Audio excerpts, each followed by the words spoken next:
the microphones are checked. Headphones all sound good? Yep, yes indeed. Well, let's do this. Shut up and sit down.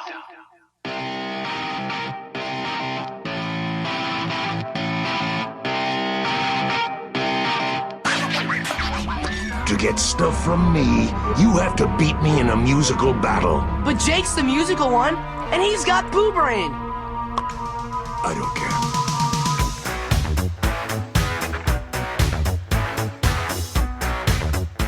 What's up, ladies and gentlemen of the internet? How are you guys doing? Jake, you're back. Shut your feet.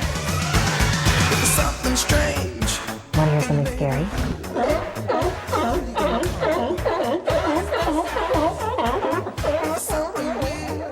I was working in the lab late one night, when my eyes beheld an eerie sight. For my monster from his slab began to rise, and suddenly to my surprise Madly Grand, Evan Price, Lance Hepler, and Jake Von Turing all did the mesh, the Dial podcast mesh. Hey, I tried. I ain't afraid of no ghosts.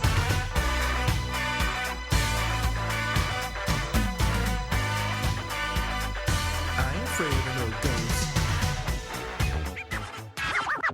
If I asked you the question, why do you compete? Why do you compete as an athlete? You don't have to compete. Why do you do that? How would you answer that question, honestly? Hi, and welcome back to the Dial Podcast 140. 140. 140. Wow. We should do something for 150 maybe. Maybe. Yeah, it's coming up. 200, we should do a live episode. Yeah. Pandemic episode. Bring your masks. Okay. I'm Jake Von During, and to my right, the one and only Lance Hepler. Lance Hepler live in studio. In studio. What the heck? I had no idea. Here I I am. have no idea when you're going to show up. I don't either. I just assume you're going to be gone. I did a long day in the van yesterday so that I could be right here staring into your blue eyes. I assume it's for that reason. And that reason I assumed it was more aligns. maybe for voting, but I just I did need to come home to get my ballot. side point though. Side point. Side point, but the So podcast. I'm home for at least 3 days. Okay. Maybe Wow. That's a long 4. time. Yeah. Wow. We'll see. We'll take them. Yeah. Cool. Make it 7 and we can do the podcast. Yeah. You know what we could do is sneak another podcast in. Well, let's talk about it. All We right. can talk about it off air, just in case it doesn't Just happen. That's right. 90% chance it's not going to happen. 90% chance. To his right, Mr. Evan Price. We got a lot of drinks on the We, table right now. we have a ridiculous amount of drinks on. I brought a case because I lost the Tour de France bet. I bet on. I don't even remember who I bet on. Chris Whatever it Froome. was, it was- Chris Froome or someone. People who did not That's do wrong. good. People who didn't do good. At least we didn't bet on the Giro because none of us would have picked anybody on the podium. There Nope. wouldn't have been a single point from anybody. So Yeah, we've also got a bunch of Spindrift here still floating around from awesome listeners who have brought those in. We got 3 more cases of LaCroix delivered We to do. us this morning Oh, by that's another good. listener, Lynn Fisher. I will definitely is try to get amazing. through. I will try to get Thank through you, as Lynn. much of that as possible. Yeah, Will- Lynn, thank you for these. These are Oh, dude, amazing. the Spindrifts are great. They Yeah, really are. we love it. Will And then, of course, podcast for bubbly soda. I know, Yeah. basically. And then It's basically all we're getting paid at this Matt, point. Matt brings the mango bubbly, the mango flavor. The mango? Mango. Really? It's like mango? you don't like mango? I don't know. I think grape is the best bubbly flavor. I had in the fridge, I was like, lime or mango. And I was like, I'm going to keep the lime for myself. It was that selfish moment. And I I'll was actually like, take the no, mango. mango, over the lime. mango's Yeah. tasty. It tastes like a treat. It's good. It does. It tastes sweet. Let me see. But still 0 calories. I'm How also do trying they to do it? I'm trying to get through these Premier Protein chocolate shakes because Cassie's getting on me because I don't really eat lunch anymore. Okay. And she said I had too many gray hairs, so I need to eat more protein. Not sure if there's actually any connection there. Hey. Science. But I was not going to argue with her. It was not the time to argue. So Cassie Great. is also a scientist. Gray hair is beautiful. it is, and I'm hoping that sooner or later just goes straight gray That's instead what of this happens when you slow It's descent slow. into gray. You don't eat meat and it all turns gray. That's right. Yep. I am for sure eating lots of meat. I know, so I think that I'm at least not going to be white over there like Lance is. But yeah, there's 30 grams of protein in this thing. So Excellent. That's good. Sitting to my left, Madly Grand. What's up, ladies and gentlemen of the internet? You guys are looking fantastic. Fantastic. Fan-frickin-tastic. Excellent. So on this podcast 140, I think we're going to do a backpedal. We are going to It's a backpedal. new thing called the backpedal. The new brand backpedal, spanking new. where everybody talks too much about what they did all week. I can make mine short. Oh yeah. oh, mine can be real short too because we know there's only one person here who's anything significant happened to in the last week. I only have like 8 things to talk about. Let's let Evan go first. Evan, did you crash this weekend? No. Hey! There's my backpedal. Honestly, I didn't crash. You look. I did not crash. You look a lot better. We just had my backpedal there. Be like, did you crash? Nope. I don't think we Here talked we about go. this. We talked about your crash last week on the podcast, but I was like worried about you. Matt was pretty worried. Yeah. Your eyes just looked I was like pretty worried. you looked like you were about to fall asleep. You looked tired. I think it was like a serious concussion. It looked out of sorts, didn't yeah. look safe. It was. I was just like, you need to go home and lay down. Last week was not fun, but this week will be funner. Mo fun. Mo fun. For sure. Chickadee check. Pre-podcast. That could have been playing in the background for the That last could have 3 been. weeks for me. And I was wrecking myself quite frequently. so. So you're working out some now. You're back. Yes. Did you I'd take say a little break? I haven't been back in the pool No. because the amount of road rash would Yeah. not be good for the pool right now. So hopefully tomorrow I can get back in the pool. I'm going to try. The road rash has sealed up as much as it's going to. Outside of that, I did not really rest. Nobody that I'm treating for a concussion, please listen to this. This is really one of those like I'm being a massive hypocrite sort of moments last week. Life stress, I like training hard during life stress. Really didn't want to take that away. If I was my own practitioner, I would have been super pissed at myself. I was, I think, by Wednesday, going into zone 5 a few times, which is not By good after Twensday? concussion. By when? Wednesday. Wednesday. By Wednesday or Thursday. I forget which. But outside that, I actually had a really good run Saturday where nice. I think I've Stava-struck somebody I want to try and run with now. Yeah. There's a guy who won Vancouver Lake half last year. His name's John Bob, I think. Okay. And he's this he's fast. He's Is real. he in Vancouver or It's like Portland? 108, 109 type half guy. He's in Vancouver and he runs all the same routes as me. So I'm just Like trying Vancouver to take Lake area stuff? Yeah. Well, like a waterfront area a lot. Okay. It's like all the hills around there. So I'm trying to take all of his KOMs. That's my goal. I'm just going to go one by trying to one on get all his of his run attention? KOMs. I did get his attention because he followed me. So I was like, oh, There cool. you go. Now the next thing is just to randomly post, be like, hey, man, you want to like run on a Saturday together or something? You know, we run like basically the same route. Yeah. We could hang. He does like 20 miles at 6 pace pretty smooth. I'm like, I could do that for 14, 15 with you, and then I'll just go ahead and, Turn around. take it home. Yeah. Oh, I got a thing that I got to be at. Yeah, exactly. Yeah, like, So- you doing good? Yeah, I'm good. I just got to, I got the grocery shop later, so I might as well go home because I need to rest for 2 hours after this. Yeah. yeah. It's you need to like find him on Facebook or somewhere and the next level of On stalking. MySpace. I need to add him to MySpace, my top 8 friends on MySpace. Yeah. Instagram. I'm glad he's at least liking you, like on Strava. I ran into somebody on a ride yesterday, and I pulled off the road, and he's like, "Lance, what's up?" He goes, "I just ran into somebody," and he's like, "Do you know this dialed cycling Lance Hepler guy? He keeps stealing all my KOMs." I refuse to follow him on Strava because I know that's what he's going for. Strava needs a thumbs down Stealing. button. They do. They need You get a little dislike. thumbs down. Yeah, Oh, they come do. on, Strava. They definitely need like a firmer unfollow. Like you get like a personalized message from an unfollow. Be like, stop annoying this person, please. Quit stealing my KOMs. Yeah. Why did you keep coming to This our person does cycle- not- Why do you keep coming to our cyclocross This person does races? not want to hang out with you. Go Stop back- following them on Strava. Go back to please. Portland. home. Go to Portland and do your own cross races, Lance. Oh yeah, there was some hate. Was there? We'll get there. I was about to talk about it. Like, I didn't even realize. I was just looking at your Instagram, and I was about to like send you nasty messages. Like, what are you doing? Quit winning all the races. All the races. We can talk about that in your back pedal. We'll get there.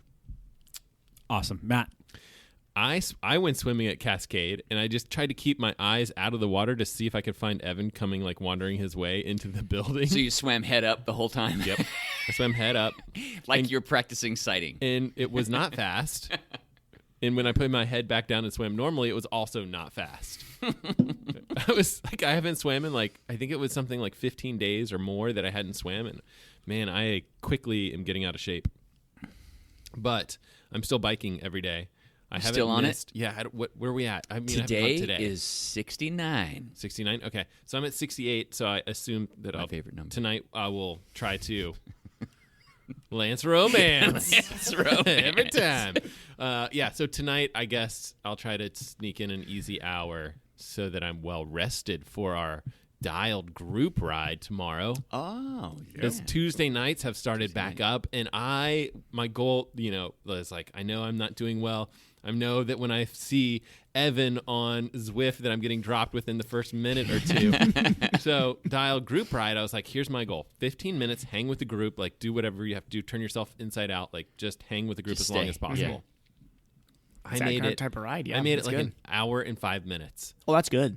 And they, Wow. That's very good. And the group picked up the pace at the end, and I hung with them until I couldn't, which is fine. Matt, you're an athlete. You're strong. It's Yes, all sir. it's all Yeah, within you. Well, I like to think that my like kicker is just messed Yeah. up somewhere, sending the wrong numbers. It's miscalibrated. Something. I go with that. Oh, I was on Sunday. I had 0 legs, and I was trying to get through this work. I kept on telling Cassie, I'm like, I think the trainer's messed up. Yeah, She's like, nah. I think your legs just aren't. I was like, no. This is the trainer. I was like, is the trainer hooking up to yours? She's like, no, it is not, because I'm going uphill right now. I saw Are you Cassie going uphill? and you on Zwift. Like, I didn't see you at the same time, Yeah. but like I saw like when you have to choose someone to ride with, I had to choose between the two was of you. so That was hard. They were gonna do the women's ride on Sunday, and then they got cool. out there, and there were like 30-mile-an-hour gusts, and Oh. like Cassie and Jen were just getting blown all over the road. So Cassie was like, I'm going in on the trainer. I'm not getting chucked off the road here. Yeah, So yeah. Well, understandably, it was very, very windy by Vancouver Lake. so I swam once, I biked every day, and I ran, I think, a couple times. But one of the times I got to run with Ethan, and we did our lakeside long run. It was great. So that's my back pedal, real Awesome. quick, Sweet. real snappy. Mr. Hepler. Yo, Welcome back. thank you. It's The good. most hated man the in most Utah. hated man in Utah. Did you get kicked out of the state? Yeah, they booted you. Oh my gosh, no, I did not. But I think I'm going back. You could have flown back here, really, and someone could have just come picked you up. You have a car here. You could have made that work. Yeah, kind of. But there's stuff to drop off and new things to pick up and New bikes, old bikes. different bikes, and some equipment that's better for the summer. It's not summer in Utah anymore. Okay. So anyway, yes, I had a wonderful week in Utah after the Belgian waffle ride the previous week. Which you crushed. I did great. Still rode every day. I was really regretting not doing the long version of the Belgian waffle ride. You but got made fun of, rightly so. I did. I got a hassle for it, which I deserved. And but I had like great legs all week. I just felt great all week. It like didn't lay me out to do the long good. version, so that was good. Had some great rides. Hung out with some friends. Did this 5,500 gravel climb right out of Utah once with a buddy of mine. Was it Wednesday afternoon? I think I saw that on Strava or Instagram or something. it was crazy. People should follow you on Instagram. It was crazy. At Dr. Hep. At Dr. Hep. Look it up. DRHEPP. Because he has all these adventures and you hear about him on the podcast or whatever. But the pictures are beautiful. I try to take some good pictures. Yeah. Sometimes they're Pretty nice looking there in Utah right now. It's been nice. Although the morning we left yesterday, it snowed 3 inches. So, Ooh. so it You got a need your little snow. bit colder. What's your snow bike? Which one's that one? I actually have a set of spiked wheels for my gravel bike. You have like a little sled. Really? One of those little Yes. skis on either side of your bike. Yeah, right. Okay. I have a set of spiked wheels, but those were in the garage. I didn't have them with me because Right. there's only so much room in the van. Anyway, there's a lot of room in the van. well, I've got the wife and the dog and all our A lot of important stuff. Yeah, a lot of important stuff. Yes, so I did go do the cyclocross race. I showed up. It was at Fort Buenaventure Park in Ogden, Utah. Okay. I pre-rode the course quite a bit. I got to know kind of things. The guy who beat me 2 weeks previously, I guess it was 3 weeks ago. Wasn't he from He was from Las Vegas. Las Vegas? Okay. He was not there. Okay. And I kept checking registration all morning. Hey, has this guy registered? Has he showed up yet? Not that it really mattered, but he's Oh, good. it matters. well, this is like, okay, I'm looking for him on the start line. Oh, he's really not here. Okay, I'm just gonna kind of go for it. So, 50-minute race. I saw some video and you gunned it from the starting line. I hammered it. It was like, and the race is over. I did get the whole shot to the first corner and managed to just extend my lead throughout the whole race. Yeah. So It looked like, I know how those races go. That's good. Okay, here was the crazy thing. Instead of just my wife there, and my wife was there screaming, my daughter was there, Yeah. Kelty was there. 2 college buddies came. Ryan Lee, friend of the podcast, he drove up from Vegas to watch the Wow. race. My A lot of friend, pressure. Did you feel a lot of pressure? My friend Steve, who lives near Ogden, Yeah. he was also there. His Steve's wife, Steve's son, was there, and my nephew Quinn Ficklin, who's a former Utah State center for the football team. He was there. So I had like this huge cheering squad. Yeah. And I felt the pressure. I needed to perform for all these people screaming. So it was a hard course, but nothing really too technical. The best part was, I was about to ask about that. They had a jump. They had a wood ramp. Yeah. Like a wood ramp and a landing ramp. How weird is that? They should have had some fire underneath it. They should have had something good. And for every race, they would lengthen the landing ramp. No way. Yeah. So they would pull it out like another foot, because like there's a 9:30 race and a 10:30 race and 11:30 race, and I was in the 11:30 race, and they would lengthen it out. So is that based on the fact that you guys were supposed to be more skilled yeah, cyclists? You're supposed to be faster. Gotcha. Yeah. And sure enough, in the A race for the day, in the Cat 1 race, somebody completely flew the landing ramp and landed on his front wheel and went over his handlebars. And did he hit the landing ramp with the front wheel? No. He went too far. He sailed the whole thing. And then he came down too hard on his front wheel. He came down too hard on his front wheel. And then he went up and over. Yeah, then he went over, and then he laid in the grass for half an hour afterwards. Was he okay? He was not okay. I don't know. He eventually got up and left, but cyclocross, man. It's like we're playing these fun games, and then everyone sometimes it's fun until everyone gets not hurt. worth it. So this was one of the deciding points. Someone lights points. a fire underneath the Right. ramp, and there was an A line and a B line. You could take the A line and take the ramp and keep your speed, or you could take the B line where there were two barriers you had to dismount and run over. So you didn't have to do the ramp. That's good, at least. But during pre-ride, I did the ramp like 10 times. But it was shorter. But I kept practicing it, and I asked them, "Are you guys going to lengthen this for later races?" They said, "Yes, we're gonna." So I just did it enough times. Okay, I'm totally comfortable with this, and I never had to deal with traffic in front of me.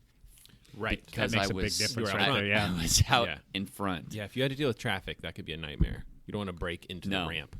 So I had a blast. I because I had all these people there cheering for me. They were giving me time splits. And they were telling me how close the guy who was trying to catch me was, but I just ended up winning by like 40 seconds, which was that's a nice comfortable spread. Yeah, because you can just cruise in towards the end and not kill yourself. And up to that point, I had done the fastest lap of the day of any racer. Yep. And and in the last two laps, I kind of just cruised it. Yeah. Because I knew he wasn't going to catch me, and so it was kind of fun.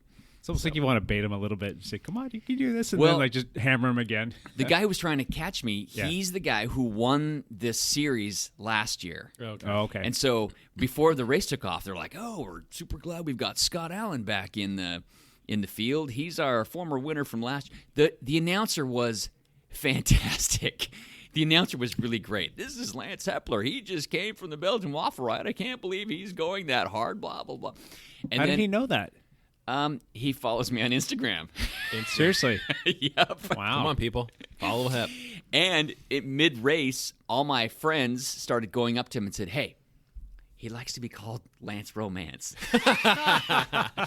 So I'd come around and like, "Lance Romance is decimating the field today in the 45-plus category." See, that all adds up for the hatred towards you. Like Utah. It does. It's like an he's entire the state evil hates genius. him now. That's right. Like an entire state. And so, and probably Idaho too, because he's also raced indirectly in Idaho a Wrap couple him times. in there. Wrap it all in. So then, like a couple laps later, they're like, "He likes to be called Lance No Pants." So I come through, Lance No Pants, putting his stamp on the 45-plus race today. Oh my gosh! So it was really quite hilarious. So I had a good time. I loved it. I had a blast. All my friends and family there. Yes, I won, but there. So just to put this in perspective, the size of the field. This is how many races I was racing. 11 people.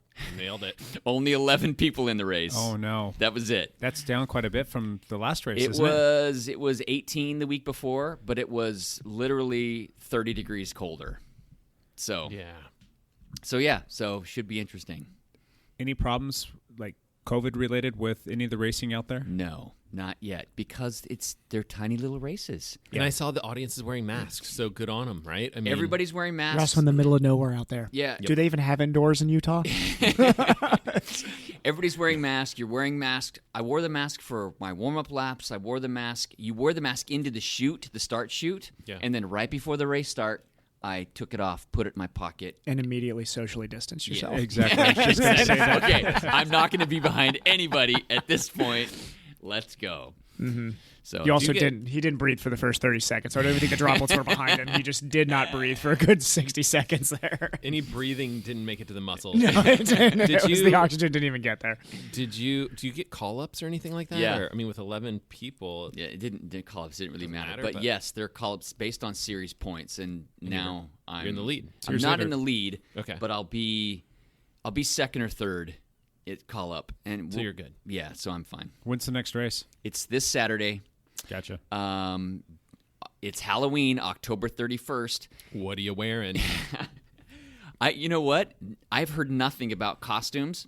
I'm going to show up in a costume. You should might go cowboy. get You should wear strung up like and burned. It's going to be hilarious if full I on show up in a cowboy. costume. You should absolutely wear the cowboy hat Nope. on top of You your have to wear helmet. something you can win. I'm going prom dress and That's what you did big last year, blonde yeah. wig. First of all, people in Utah don't like Halloween. Second of all, they don't like cross-dressers. Yeah. Third of all, They don't like Lance. they don't like Lance. Lance It's a winning bad combo. their Yeah. races. They also don't like people out of state coming in and winning their small races. You're gone. You're a goner. I'm It was- a hater. It was nice knowing you. Yeah, It was, exactly. Is They also anybody don't gonna like come out and Pacific race with you? Northwesterners. I would love it if some friends or teammates managed to make their way to Utah to race. That would be awesome. So that would be awesome. But I don't know. If the races are small, this is like a small local race, but it's the only races happening. And they have field limit sizes. They won't, there can't be more than 35 people per field. But Jake does have a adventure van now. that's Did you- right. did you see I it? Not walked in and saw it out there. Really? It's looking he was awesome. Trying to keep it quiet, and you just outed him, Evan. I love it. Was I not supposed to out him on here? I actually did not know if I was supposed to. I didn't know about it until Till last Monday, right? Yeah. Yeah. It's secret. Yeah. It wasn't secret to me because me and Evan have been discussing it for Yeah. many months. Anyway, It's my little transformer. yeah. Makes Optimus sense. Prime. It makes Yeah. sense. Makes It a lot transforms of back sense. into your white van or your white truck, and then just as it gets But that was the other thing an answer would say. Here comes Lance Hepler. He lives in a van, down by the river. but he's still here racing. Look at this. Yeah. Oh my gosh. So too funny. Yeah, I would love it if some teammates came out and did it. The next race is in a town called Fruit Heights, which is kind of right in between Salt Lake and Ogden. So it's 11 or 12 hours from here, from the Portland area of drive. But my plan is to go back and do it. So Sweet. we'll see. I would go if I had time and my shoulder wasn't broken and I owned a cross bike. I could just give you my cross bike if you want. You will definitely need to replace the back skewer, but I will give you my cross bike. I don't know what's worse, your skewer or my shoulder, though. I'm not sure if I think you'd probably need you could ride a 56 for a cross? Sure, why not? Yeah, you'd be fine on it. Yeah. Be a little scrunched up. A little bit. A little bit. Jake's got a little longer frame than I do. It's so fun, though, we're all missing cross so much here in the Portland area. And for me to be able to It's a staple for find the a race way. scene, and for that not to be here. I mean, you see all like the little lonely pictures that people post up on social media, like I miss cross. Yep. So sad. Yeah. So, Come on, Obra. There's Get racing like in Utah. Get like a race or two together in the middle of nowhere and just do a lottery and allow 10 people there. Not gonna happen. It's not going to happen. Just 10 people. Not Huge. gonna happen. How many people do you think would sign up for a lottery if they were like 10 people are allowed in this race? Yeah. Your odds would be low. You'd be like a 1 in 100 chance of getting in, but Yeah. that'd be awesome. They could live stream it. Well, there's a lot of people, especially in the Portland area, that are race shaming too. I talked about this last week a little bit with the Belgian waffle ride. What are you doing? Did you see the vegan cyclist should video not on be doing that? it. I did. God, that looks like an awesome race. It was Looks like a hard race. I mean, that sand climb looks awful. phenomenal. I mean, amazing. The yeah. whole thing. Yeah. It's You can see through that. I mean, I completely get what he was saying, where he's like, okay, in this video, I know you can see where the riders are. He's like, you couldn't see anything. They're just Nope. dust. It He's was like, a you could dust see cloud. the guy 10 feet in front of you, and you just hope that he's far up the field, and that's it. when I was in that situation, because there was like 3 times I was in that situation where we're riding 30 miles an hour on gravel because it was like 1% downhill. It's a huge dust cloud because I'm in a group of 50. You're just hammering, yeah. I just automatically move to the outside and moved up. I went right up into the first 5 or Where you 10 can people see. where I could see. Yeah. I'm like, I'm not. This just is significantly better up there. This is Yeah. not. I'm going up. Well, and this is why when Sam Long took a wrong turn, no wonder. There were some spots there, I'm sure, as you know, too. But yeah. in Vegan's video, you can see, you're like, oh, I could see how you definitely just blow straight by that turn. There were route markers, Yeah. but if you missed seeing the route marker, Or if you can't see anything. because you're looking down, you could Did blow they by. release like a route so you could upload it to your GPS? Yes. So how soon before the race did A that? week, 2 weeks before. Okay, I thought it was one of those things where they waited until like the last minute to release the. No, they finally released it like 2 weeks before, and so you could pre-ride all the difficult sections. And then they actually changed it the night before the race, and sent out because here's what was supposed to happen. It's a 125-mile race. Mm-hmm. You do this last 4.5-mile single track section. And then there was 4 or 5 miles on a bike path where you were supposed, before the finish. Yeah. During that bike path, they were going to take us off road to a jump where you had to either take the jump or dismount to get over it. And Was this like a jump of a creek or something? No. Or It's just like a dirt jump area. I don't know. Yeah. And they didn't release. We had an idea where it was going to be, but you couldn't pre-ride that. It was going to be like full-on surprise, here we go. But they told us it was going to happen. And then the night before, they go, we took that out. So here's the new route. So you got an email the night before the race saying, just so you know, we took out the jump at the end, and here's the new route. So, but we at least knew with enough time where you could pre-ride the difficult sections. Cool. So it was cool. That's good. Awesome. That's enough of me. Mm-hmm. Never enough. Never enough. Never enough. Well done, dude. Thank you. It was fun. Mine real quick, and then we'll get into some more stuff. Rode on Swift Monday through Friday last week. Ooh. It was getting chillier and chillier. Oof. Yeah. Colder and colder. It was here. cold. It was a little bit wet, and we had our team ride on Tuesday night. That was fun. That's always fun. Yeah. And there was a lot of people. So it's going to be fun to watch Yeah. that grow, and people come out every single week and just get stronger and stronger. So if anybody's interested in joining us on that ride, you can just go join the Dialed Cycling group on Strava, and that's where we post all of the announcements for that. And if anybody would like to join the 4:30 a.m. Thursday crew, How's that going? attendance Super is popular? excellent so far. It's you it and was Josh. me, Josh, and Nate Scott showed up last group at week. 50%. Yeah. He tends to bike at that time of day. There's, I believe, Carlos will try to jump in with us. He knows there's a drop ride. Carlos like, I'm just going to hang on as long as I can. I was like, you're a champ, man. I was right there, ready to bike with you at 4:30 in the afternoon. I'm shocked you and Lance did not And show then I up. took a nap. I'm absolutely shocked nobody else was there. That's fun. And then fast forward to this weekend, I did ride outside on Saturday, even though it was pretty darn cold. Sent Sean Martin a message like, hey, I'm going to go out and do intervals. Go play Strava. You want to come? Yeah. He's like, I can't believe I'm saying yes to this, but okay. Oh, shoot. I meant to print out my email. He did you ride with him over down by the lake? Yeah. Yeah. I And mean, he took your KOM took on my the KOM. mile circuit. I only have a couple thousand KOM, Sean. Like, come on. Please take. Well, he got that because he was sitting on my wheel. Yeah. Didn't he say he was trying to time Did it you where he sit up wasn't? or something? He wasn't. Well, no, he just uploaded his stuff before I did. Yeah. So, Oh, so did you end up with it? Oh, yeah, okay. I think I have it by like I 5 meant, seconds or something like that over One here. of my things I was going to do was print that message out, and like I have a plan. I think all of the emails should just go in the bathroom here. At the lab. We should like wallpaper the whole bathroom. That's with a really good idea. emails. Yeah. I don't know. That's actually a pretty good idea. I thought that'd be fine with fun. that. Yeah, I like that. I got 4 or 5 emails while I you? was gone. Yep. Okay. We can. From- I think we can cover that bathroom pretty. Teammates Oh, going yeah? out and This I feel is- like Well, snagging. here's Get the fun. wallpaper. No problem. Do you guys, We do you guys start ever with the play the ceiling. game Risk back in the day? Sure. You know Risk? Yeah. Lance has taken the approach. You know the guy who would just like go just like hell's fire, just like try and take as many territories as possible, and then that next turn just like cross his fingers that nobody just tries to Hang blow on. back. See, I'm taking a different approach. I'm like, I'm going to take one at a time and then really build that up pretty strong, little bit at a time. Lance has spread himself so thin across the Ukraine. Can't protect your KOMs. I can't protect them. Anybody got the Seinfeld quote there? What is the Ukraine? I don't remember. Oh, God. The Ukraine is weak. Okay. I just offended every Ukrainian person. But anybody seen that Seinfeld episode know what I'm talking about. I used to play Anyway. Risk. I used to play Risk. Lance is taking a poor Risk approach right I now.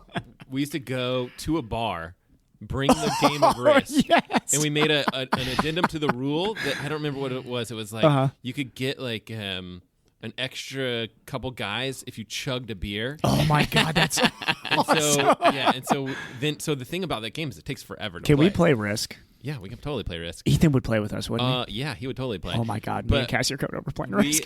We would go to the bar and they had it was like $1 PBRs, like super cheap beer. Yes. And then we would play and we would start at like 8:00 at night and we would close the bar down. Yeah. At 2, they were like, you have to leave, and we're Yeah. like, the game's almost done. Hold on. And then if that was a Seinfeld episode, you'd carry it with you, and you go on the subway and play it. It's a good game. It's a good game. Side tangent. We hijacked your. That's all right. Yeah, I know. Backpedal. This is Jake's backpedal. We're talking about Seinfeld and Risk. This is. It's amazing he puts up with us. We're too close. Yes. Oh God, if you could find that Seinfeld quote and plug it in right now. There you go. Okay, that's in post.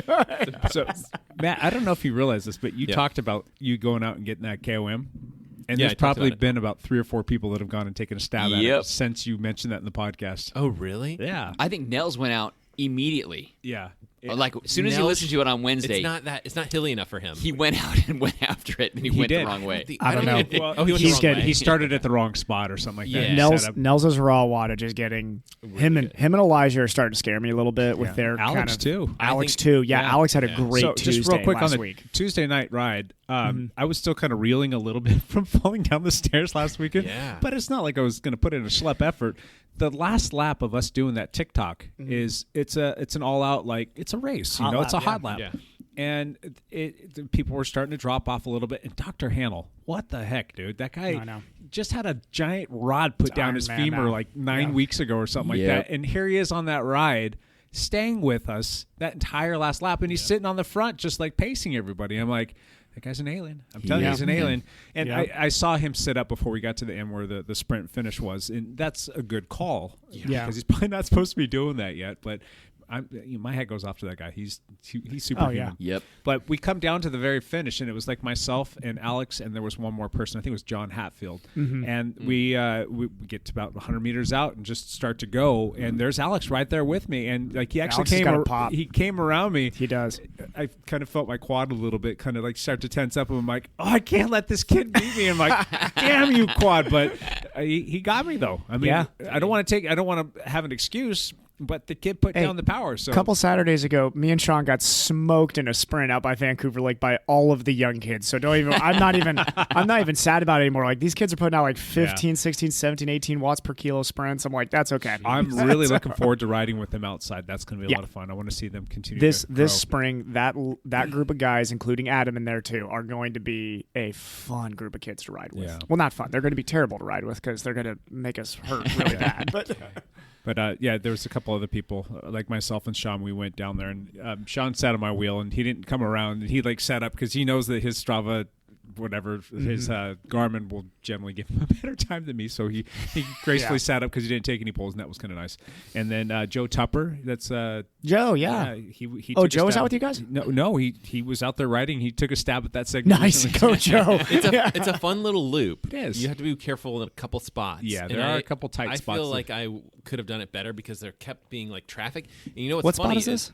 It's this Where is little this? loop down by the lake. I Down don't know. by It's- Lacamas Shores. There's like a fancy neighborhood. neighborhood with Okay. like a golf course and everything like that. It's Okay. basically it's close to where we do the Heritage Trail Run. Gotcha. It's just kind of the neighborhood in front of that. But I had a problem with cars being in front of me slowing me down, right? Because Okay. they're not going to go. What do you have to go? You have to go like 25 miles an hour. I averaged 26.7. Yeah. So the cars are going 15. Like Yeah. you can't, Yeah. and you don't want to go around them. Yeah. So you need to take a time to find like a clearing to go. So I like went and turned around a couple times before I had a chance to like actually make a go of it. It's annoying, but it's Everybody go do this and see what the neighbors say. the neighbors. The neighbors What are is for it. happening here? Yeah. Cyclists down here. It's, Technically it's speeding. actually it's nice. That's a 25 neighborhood, right? It's nice and wide. I don't know if it's 25. There's Yeah. some spots. It's a cool little loop. It's 1 mile. I Nice. think, basically, and it. I mean, Go yeah, out for everyone it. go take a stab at it. Yeah, I just let's might do as it. well now. I already lost a KOM. Yeah. It was a secret KOM. I'll lead you Yeah. out, Matt. We can get you that Leave back. me out. There I you don't- go. We need a little more help than that. It was kind of Toe funny rope. too. there was a few segments down there, and I took a stab at a couple more of them. There was one that Mike Hamness and Lance have been going back and forth with each other for quite some time now, stealing segments from each other. Yep. He took one of my segments the other day. Oh. And I'm like, that sucker. And it was on Friday. I get the uh-oh email. I'm like, hey, good job, buddy. And I'm like, I'm going to go do intervals tomorrow, and I'm going to take that back. Take it back. We need to get you Lake Road. I need to lead you up that one. I was there the day that Tonk went his all-out effort up it. I don't think that type of effort's in my wheelhouse. Like that's a 5-minute pure power segment. Like that is Lake Road up. That's a Dustin or Jake effort right there. Do you still have that one, or did Tonk take it? No, you still got it. I have it. It's tied now. Oh, but that other guy from that POA. guy. Yeah. Oh, the guy from POA. Yeah. Yeah. I've got to get back large at some point, but I may wait for the spring. I don't want to go out there in like 35-degree weather trying to hammer that. God, no. Not looking for that 20-minute effort. I do want that large at some point. He's going to 20 minutes, but Lake Road is going to be one that somebody's going to have to put in a superhuman effort to go get that. I felt good that day, but that was a lot of days ago. Yeah. I don't know if I have that effort in me again unless I can We're going to need some really Conti Pro to come through town. fine-tune myself and lose a little bit of weight and, do a lot of work just for a stupid Strava segment, right? We just need an 8-person lead out. Yeah.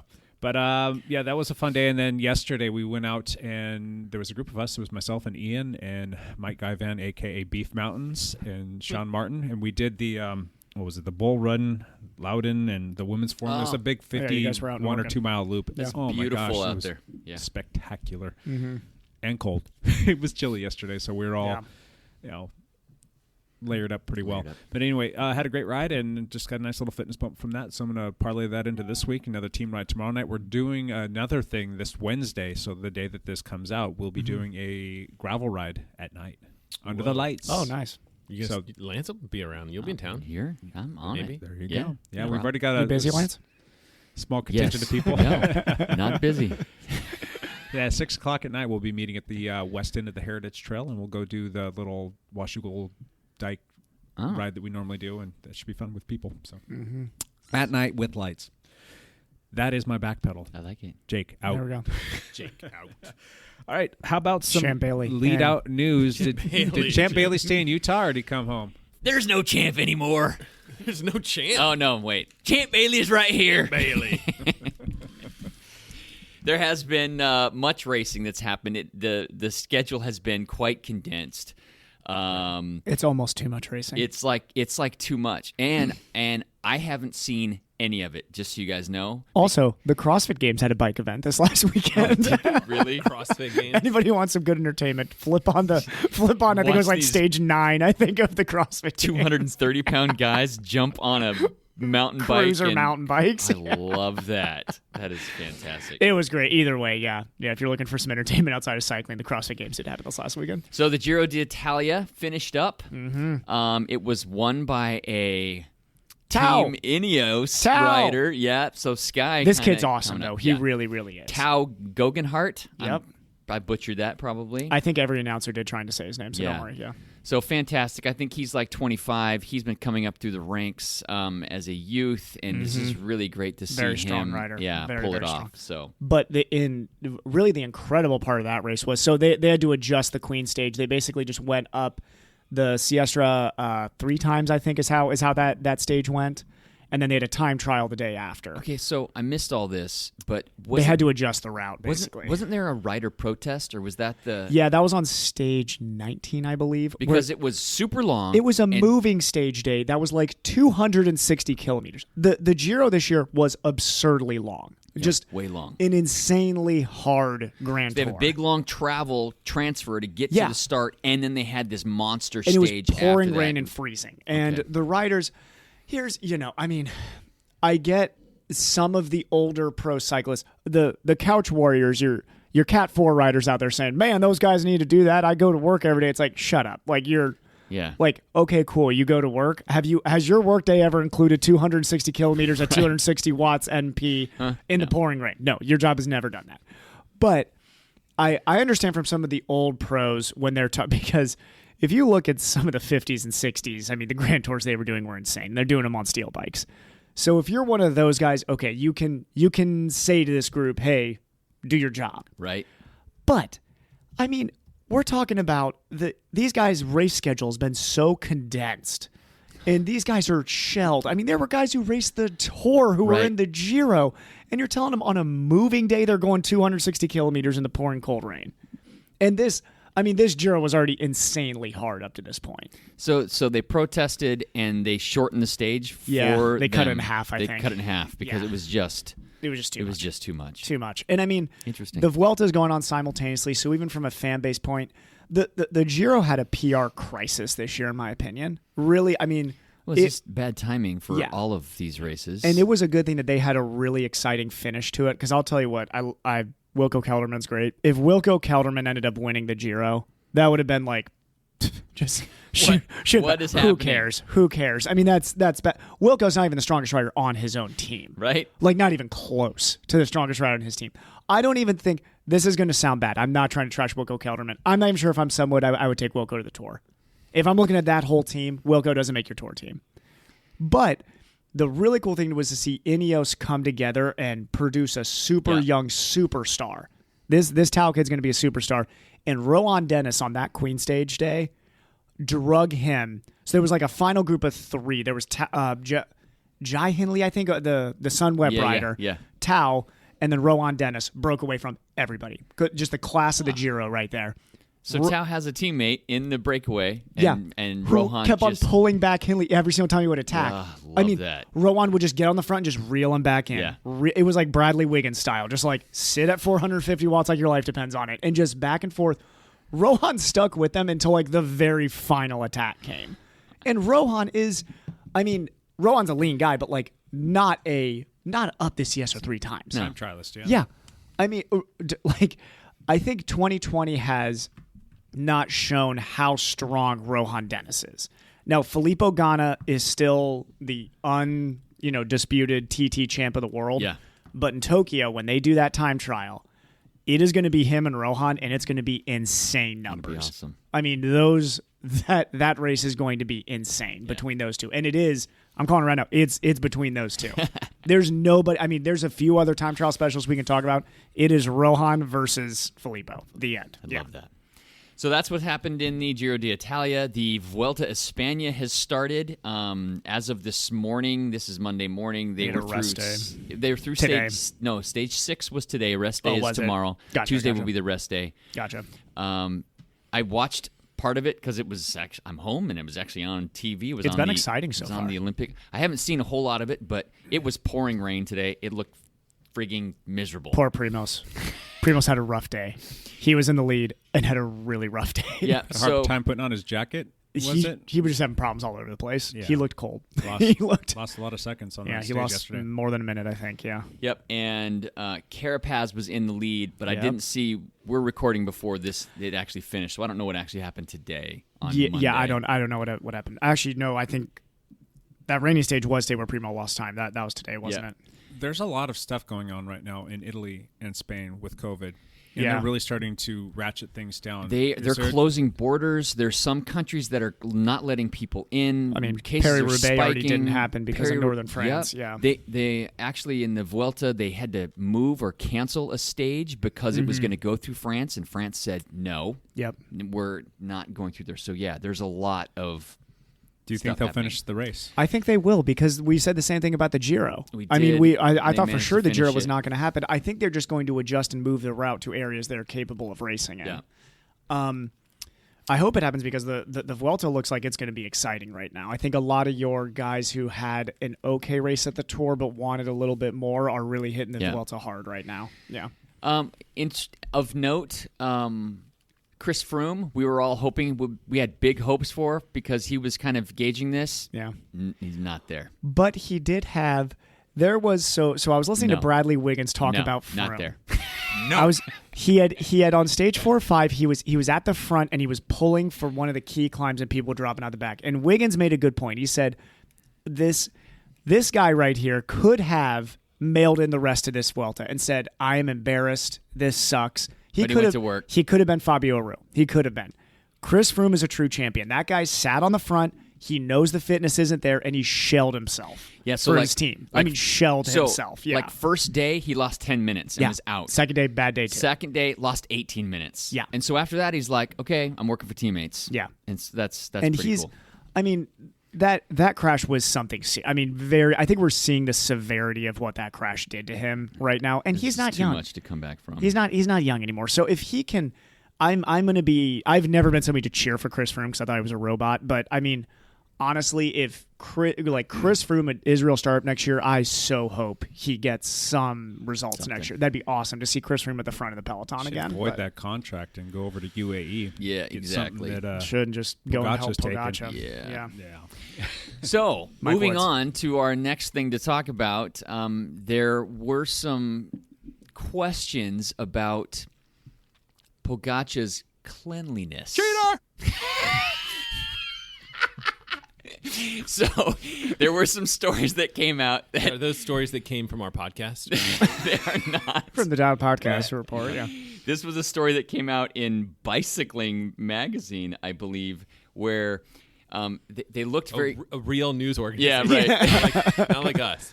A magazine about Professional. bicycles. Yeah. So the biggest thing was what they've figured out is really the limit of human performance at this point is about 6.2 watts per kilogram is what they're saying is about. Yeah, where are they getting this? No, I you don't like this. Where are they so- getting this from? So Yeah. this is looking at like historical data Yeah. where a clean rider's limit is about 6.2 watts per kilogram. Yeah. Now Ferrari with Armstrong, they were shooting for 6.7 watts per kilogram. But with a 20-minute over 7. yeah. Yep. So that's what they were hoping to get. Pogača on the final time trial. Oh, I've heard time the trial numbers. stage. I've looked at the numbers. He did his final insane. time trial stage at like No power meter. but he did it at like 6.7 watts per kilogram, which is beyond the clean. And he was at what they believe was On about the 7.2 on the last climb. On the third week. On the third week of the a Grand Tour. Looking awfully fresh, like he just He started is- the tour. Yep. So Weird. my weird. my only Strange. problem So with strange. looking at purely history is we got to realize there's going to be An Usain through Bolt, the a freak of nature. Yeah, there's comes going to be out. the freak who's going to immediately have questions. Cycling's Yep. never going to get over the really dirty past. Nope. If every time a result like this comes out, we sit there and say, "Got to be doping. Got to be Except, doping. In Got to the be doping." past, every time that a strange Yeah. result has come out, it turns out they were doping. They were doping. But here's the thing is, until there's some small report that says, "Oh, this was questionable," or "He missed this test," or "He worked with this guy who did this," it's You to just me have to he's innocent. assume- I'm yeah. assuming Assume innocence innocence. until that report comes out, and then if there's some shade there, you look at it and So- you're like, okay, it's under suspicion. I think your question is, I mean, I think that concept is great. Like, do we assume? because I innocence? enjoy watching this sport, and I want to see performances like that. And if Yeah, you you do. if you get to the point where you're like, I'm not going to assume innocent until proven guilty, then you just stop enjoying watching cycling. Exactly. But it sure does look shady. It does. Sure. And I mean, So- I'll talk about it every time. I don't like when people are like, "Oh, I'm not going to talk about it." No, of course you talk about it because it's part of cycling. Yep. Cycling's been marred by cheating since, Yes, it has. since I also the early think- 1900s when and guys would skip like turns. Yeah. That's And I also just think that this particular year with no out of season testing, yes, is that brings some particularly serious questionable. suspicion. I But should. he's very young. He's 22. He's very He young. just turned 22. I will say these are all accusations at this point. It just looks strange because the numbers are beyond the clean shared limit. some. His coach was sharing some data of him when he was early, like 2021, where he said he had gotten so fit so fast he decided he needed to take a week off. Yeah, after the Tour He de told him France, to take a he week told off. him, "Don't ride your bike for a week. You're really too fit. really fit right and now. we need your numbers to Yeah. get back to the normal range." And like that to me, them Strange. sharing that shows me, even with the suspicion around that, I think his coach is trying to tell people this guy is a freak. Like this is not a normal response to training. Yeah. He might just be that freak. He might be. Well, that's I what you think hope. That is No, very that's what I hope. optimistic. That's That's very what I hope. optimistic of you. That's very much what I Team hope. director Yeah. and maybe somebody else from UAE, they kind of have some ties to the past, some ties to some of the, There was doping teams or one doping, of the one of the physiologists they brought in does. Yeah. But here's the thing: is if you look at anybody who's been a good example, is I'll say, then why is there not as much scrutiny over every performance EF has? You know, Yeah. we like to sit here and pretend like Jonathan Vaughters is some like proponent for clean cycling. Jonathan Vaughters was on U.S. Postal Service. Yeah. And for whatever reason, people like to forget because Jonathan Vaughters is education. Oh man, he's the nice guy now. Oh, he started this team that's like, hey, we're clean, everybody. It's like, dude, you were on a team that is like next to the Cofidis affair of cycling. Yeah, systematic doping in that. So team. we choose who we like to say is shady and not shady. We do. Jonathan Vaughters, to me, if you would be associated with Jonathan Vaughters, that's the same as being associated with Michele Ferrari. That's my opinion. If you want to go down that line of like, pretty big jump there, but I'm saying somebody who was in depth with a team who doped, who started their own team. Yeah. So yeah, Pogača, please be clean. It'd be great if he was clean, but I don't know. Maybe he's just using ketones real good. Ketones, which is technically legal. Get on them ketones. Get on them ketones. He's using ketones and some really cool EPO booster that we don't know about yet. That is technically not legal. They're not illegal. Yeah. And just like Matt said, I mean, he's innocent until proven guilty. Yep. And I'm sure he was tested after the stage win. I'm sure. Yep. I mean, UCI, I'm sure, tested him. But the question remains, what's out there that they're using that's not something they can test? Because that part of the game is much further along than the testing part of the game. Yeah. Or they're just getting super, super good at training rest cycles. I think the physiology and the studies are catching up to the training. I think now. I think it's the specificity of the training is so much better than it was in the past. I love your commitment, Evan. I know. I love your because rosy view of what is possibly happening. Is so refreshing. When you look at how they were training in the heavy doping era of cycling, which was 80s and 90s, where they were just wild west of like, let's use a ton of cocaine. Like, let's use cocaine and every possible corticosteroid that can help us in everything. Where is the cocaine? I don't know. I need some. Go and ask Pogača. But they're so I think that they have gotten so much better at training since then. That was the main thing for Sky. Yeah. When people look at Sky and they're like, man, they must have been this well-tuned doping machine. I believe that they were probably doing some little things, but what I think was different about them was they honed in on every little thing that was going to give them a massive advantage. Nobody sat on trainers post stage and cooled down, and now everybody does. You want to know how Sky Wiggins was training for that tour that he won? People need to talk about, like, Wiggins would ride the trainer on erg mode, then ride outside, back to the trainer, back home, eat, sleep. He had everything was planned out. You look back how they were training in the 80s. Even earlier, look at Eddie Merckx's training logs. Eddie Merckx would race himself into shape. Sure. He'd be like, what are we doing today? We're racing and we're going to try and win. We're racing, we're not going to try and win today. I'm going to ride today. I'm going to do this. I'm going to do that. It wasn't specific. It was just like ride a bunch and whoever happens to be the fastest was the fastest. Right. It's just a different era. It's a completely different era. Yeah, and performances have improved and bike technology has improved and times are slightly faster. But then, I mean... But times aren't even that much faster. That's a crazy thing. But what I find interesting is, like... Marco Panettiani's record still holds up the Alto. When you have people that know cycling and they're like, hey, these people are climbing this climb too fast. That's doping. Like, they, it's just... It is what it is, right? Where it's like... I don't think that we should just assume everyone's guilty because that's no fun, but we should be suspicious. Yeah. We'll see how he does next year. Just think about it. See where he's at next year. Just think about it. He's going up against some of the biggest teams in the world. Oh, Jumbo Visma is a fine-tuned machine. Yeah. Ineos even though they didn't have the best tour, still fine-tuned machine. And a bunch of other teams that are fine-tuned machine. Early in the race, was it week 1? He had that mechanical issue and lost a bunch of time. He had to fight tooth and nail to get back into the contention. And every day he had to go out there and go probably harder than he wanted to, harder than he was prepared for, just to get himself back to be in that realm of being able to take it back on that stage. Yeah. At the start of that stage, Roglic, he gave it his all. Yeah. All right. No, obviously he went second, but where he went behind Pogača, but he looked like somebody who had just got done doing the Tour de France and was a strong guy. Yeah. That really worked his butt off through that whole thing and was well protected. He looked like somebody who was like seeing the end of a race, a 3-week stage race where they're out there working extremely hard. Yeah. Pogača comes out after fighting tooth and nail for 3 weeks on the very last stage, second to last stage, and looks like a superhuman going up that thing. I loved watching it, but there's something just a little off with that. Now, if he gets busted, and other people get busted in our tour, do we come back and revisit who won our tour bets? I'll give you back all the bubbly I drank. God, we're not doing that anymore. Form of urine. We're not taking yellow jerseys back. We're not doing that. Who came in second on that? Was it Dumoulin? Yeah, I think Dumoulin was second in the time trial. Wout was right? third or fourth. Yeah, well, Dumoulin. I mean, that guy is... Roglic was fifth, I think, on the day. Oh, I thought he was fourth, somewhere in there. Yeah. So Dumoulin came in second and put in a great effort. Yeah. And got beat by like a minute and 20 seconds. Yeah.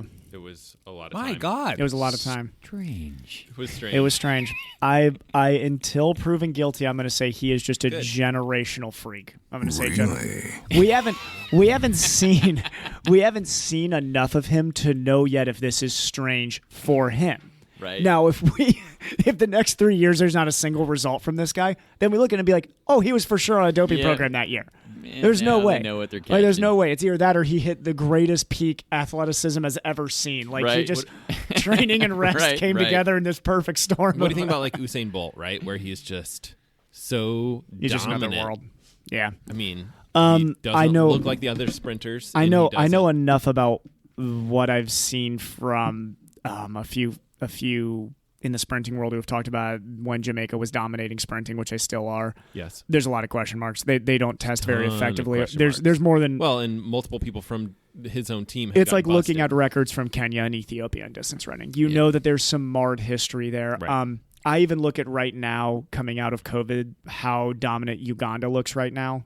And the fact that Kiplimo just won the world championship. There's things going on in some countries that haven't had testing. You could probably put Slovenia underneath that in cycling. Yep. But until we can point to and say, Pogačar has this connection with this person, there's evidence, and it looks even a little fishy. Until then, it's like... So you don't think Usain's Bolts are legit? You think they're... I think everybody else was. I think everybody else he's racing in that stuff. he's on the same. If you took everybody off everything and put Usain Bolt next to somebody else, he's still going to win that race. That's my opinion. But you don't think they were clean? His times? No. Yeah. There's no way. I don't know, man. There's no way. He's a very different athlete. He's like that. Like he's you're a talking freak. about, like that he's freak of nature that once in a lifetime comes through. Yeah. I think he's that guy. But for you know sure. what happens with a freak when you also put them on a doping program? They That go also helps. even faster. I think Jamaica and Slovenia, their water supplies are sitting on a cocaine factory. I think so. I think so. The water's good there. The water's good. The water tastes great. Guess where I'm going on my next vacation? Load up the van. Cyclocross We're racing traveling in to Jamaica. Cyclocross racing in Go Jamaica. to Slovenia. Awesome. Yeah, for cycling, Slovenia seems to be the place. I would go to Slovenia if I were you. All right. Any other news? Champ Bailey out. Evan, you got anything from the triathlon running world? The CrossFit games were actually pretty fun to watch this last weekend, to be completely honest. Reason being is from Vancouver, there was a guy in the top five. Are we trending with We're trending with CrossFit. CrossFit. Also in swimming. No, just so. There's a kid named Justin Medeiros who's from Vancouver. He trains at Fort Vancouver CrossFit. Oh, really? Wow. He was in the top five. He made the podium. He was number 3, which was really cool. Justin. He does his track training at Hudson's Bay. Wow. So I sent him a little Instagram message and be like, hey, buddy, you need to work on your running a little bit. You want to come over and train with us a little bit? Haven't gotten a response. That's weird. He has 50,000 followers. I'm really shocked I didn't get a response back. But sneak into the DMs. That's what they say. I know. I didn't know how the kids do it, so I just said hello, my name is... Oh, wow. He probably gets 50,000 messages a day. I wrote it email format to see if that would stick out. But double spacing. But no, outside that, there was a triathlon race that Christian Blumenfeld won, an ITU draft legal race. Christian's fast. It looks like Arizona races are a go, but the pro field got nixed from the Ironman Arizona at the end of the... So it's just Ironman Florida has a pro field now? Exactly. And then it will be Challenge Daytona, which is really the only triathlon we'll be able to talk about from now till the new year. Yeah. So you guys will only have to deal with triathlon talk for that one day. Yeah. It took me a while to find, but here is video of the we go, the CrossFit Games. The CrossFit Games. Look at him, man, he's flying. Of them. Shift up. Shift.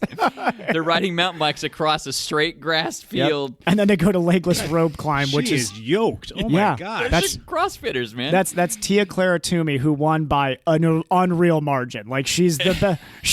She won this by what Lance would win the 2001 Tour de France by. Like this is That is so weird. That is comedy. Yeah. Just riding Let's through... see. Let's watch their mount. I just not shit, bad. That wasn't bad. They did. They had video a week before. The ones who were good were practicing their flying mounts. I was like, that's good. There you go. You gotta. But they're just riding a mountain bike across a grass field, a Straight. flat grass field. I would have loved to grass see like a field, truly straight. technical race for them, but in the yeah. wrong gear. Oh yeah, absolutely. Well, they're gonna power through it. This is look at who they are. Yeah, that's Yeah. right. Quads, so many quads. She would kick my arse. Oh my gosh, Tia. I love this. Tia's an absolute beast. Yeah, this is. You know what's interesting is like this. These are the sports that are popular right now. Yeah. Like this is this kind of sporting stuff that I do love watching CrossFit too. It's like triathlon. It's triathlon on its way out. it is. It I is. wouldn't say on its way CrossFit's out, but way it's cooler. losing popularity. Yeah, awesome. We're getting further into the niche. No. Yeah, we got What a do you YouTube. do again? We got YouTube. Wait, we all fell in love with this woman riding this Yeah. mountain bike on the grass. Yeah.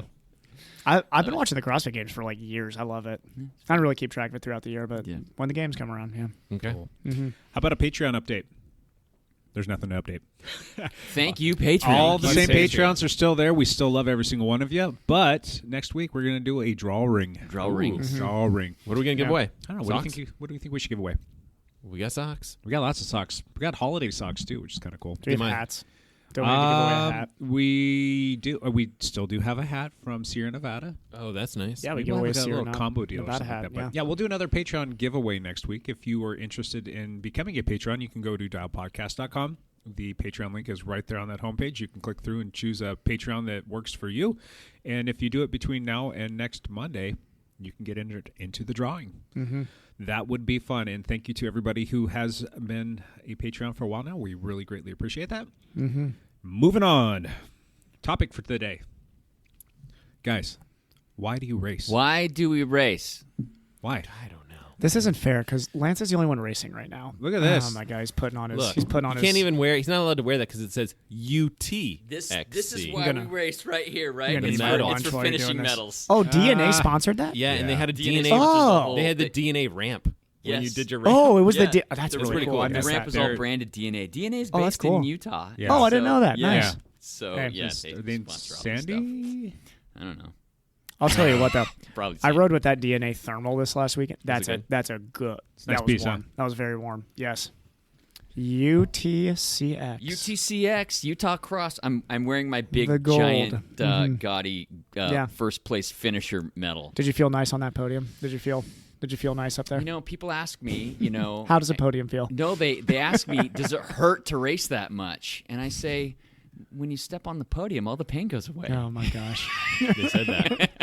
Do you know what my odds are in the races that I do these days of stepping onto a podium? Next to zero. You need to hurt more. 11 people would have to basically die during the race for me to be on a podium.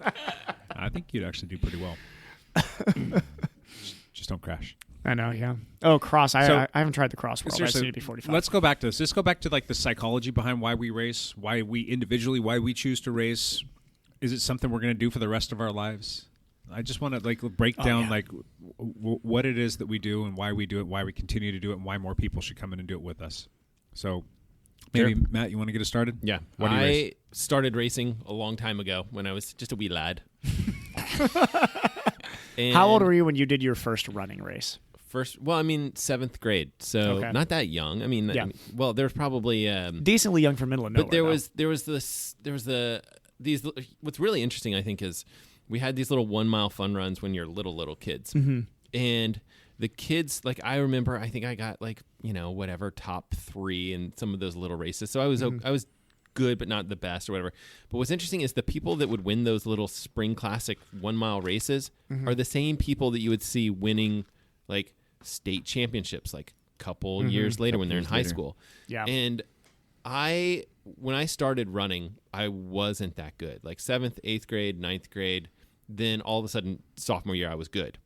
Helps to train. That kind of stuff helps. But Yeah. So for a long time I ran and raced just to see how good I could do and to improve. Yeah. And I think that's the big thing that I'm guessing a lot of us, potentially a lot of our listeners as well, they're looking at whatever, in time trials you can really see this. Maybe in cyclocross it's the same where it's like I finished 10th this time, I want to be top 5 in a couple more races, Yeah. or whatever it is. And it's not necessarily like I want to win this, beautiful medal that is sitting in front of me here. Mm-hmm. I think a lot more of like, hey, I think it's mostly for the medals. I ran a 5K. Yeah. And I ran 18 minutes. Can I break 18 minutes? Yep. Can I improve upon my own times? For me, like growing up, that was a big thing, is improving my times. And then when you start winning, then you're like, well, because then I do want to win. Because then it puts you into different. Winning's really certain fun. times put you into different echelons. That's the thing. So Yes. it's like at first it's like, I agree with you. It's like, I want to hit this bear. I want to hit this bear. Then all of a sudden it's like, I want to win, or I want to be Yes. on this podium, or I need to be top 10 in state, or I need to do Right. this. Yeah.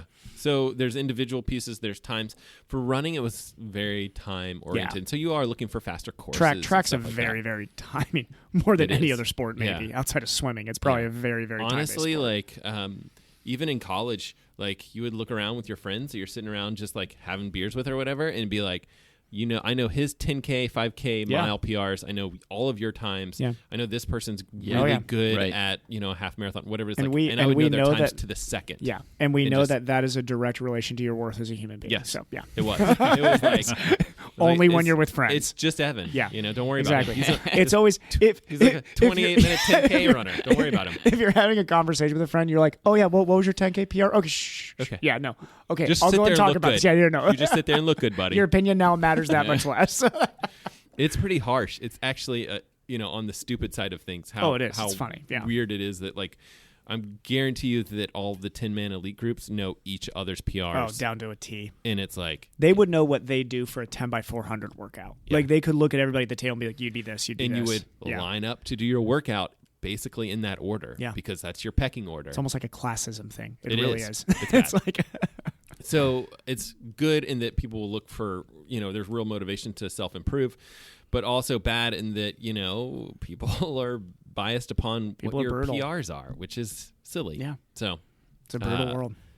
and then with cyclocross, you don't have times, right? It's just like, well, where did you place? Yep. How are you improving upon your place? And I Yep. think that's good too. But I feel like in the cycling world specifically, whether you're racing You don't- cross, mountain bike, or anything, I mean, it comes down to what's your FTP, what's your Yeah. watts per kilo, Yeah, what's sure. your. I mean, really, once you get to certain levels, and it's like we all know too. It's okay. You're looking at somebody's data as a cyclist. Yes, like bike handling, that we all know how important that is. But we all know that classism definitely comes in that racing community of like, okay, what's your watts per kilo going into this season? Especially if you're somebody who wants to be racing that P12 type Right. racing. Yeah. Yeah. I mean, I remember I don't had see a, people talking watts per kilo that much. Like you don't Oh, know, I you don't just- know my watts per kilo. No, but you might at- know, like, my But at that FTP. echelon, but at that echelon, the Yes, only reason I I do. know that is because I had a friend of mine who she was going to try and race Conti Pro, and she did for a few seasons, but she was very obsessed with that number for a while, just because the climbing races that she had to go and do, she knew I have to be at this threshold to get this race result, so I Yeah. can get onto this team, and it wasn't. It's not this thing where you're like, 4.9 is basically 5.2. It's like, no, 5.2 is 5.2. Yeah. Like the end, Yeah. you got to be there.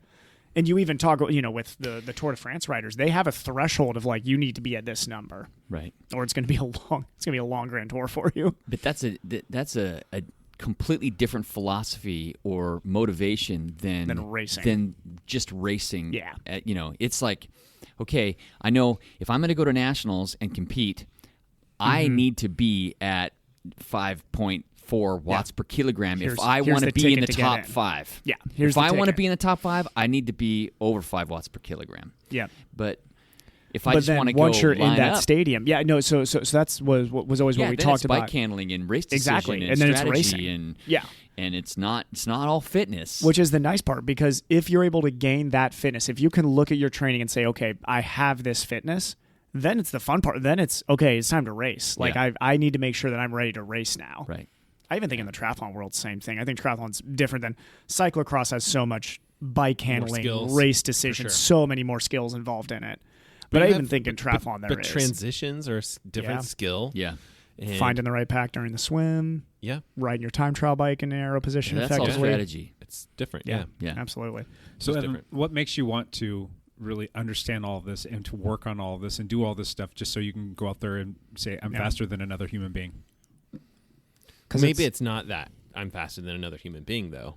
Yeah. That's a big part of it, though, because Yeah. are you going to go out there and just race by yourself? Just to, I mean, you did. I did. Yeah. You beat yourself. Would I rather race other human beings? Absolutely. I'd rather race other human beings. Yeah. What's your mindset there? There's some, I think some people, and I think Matt would fall into this. Matt, and correct me if I'm wrong, you raced very much to better your previous self, I know. For a long time, and then I think like once you get that taste of winning, then you really want to win because it is really fun to win.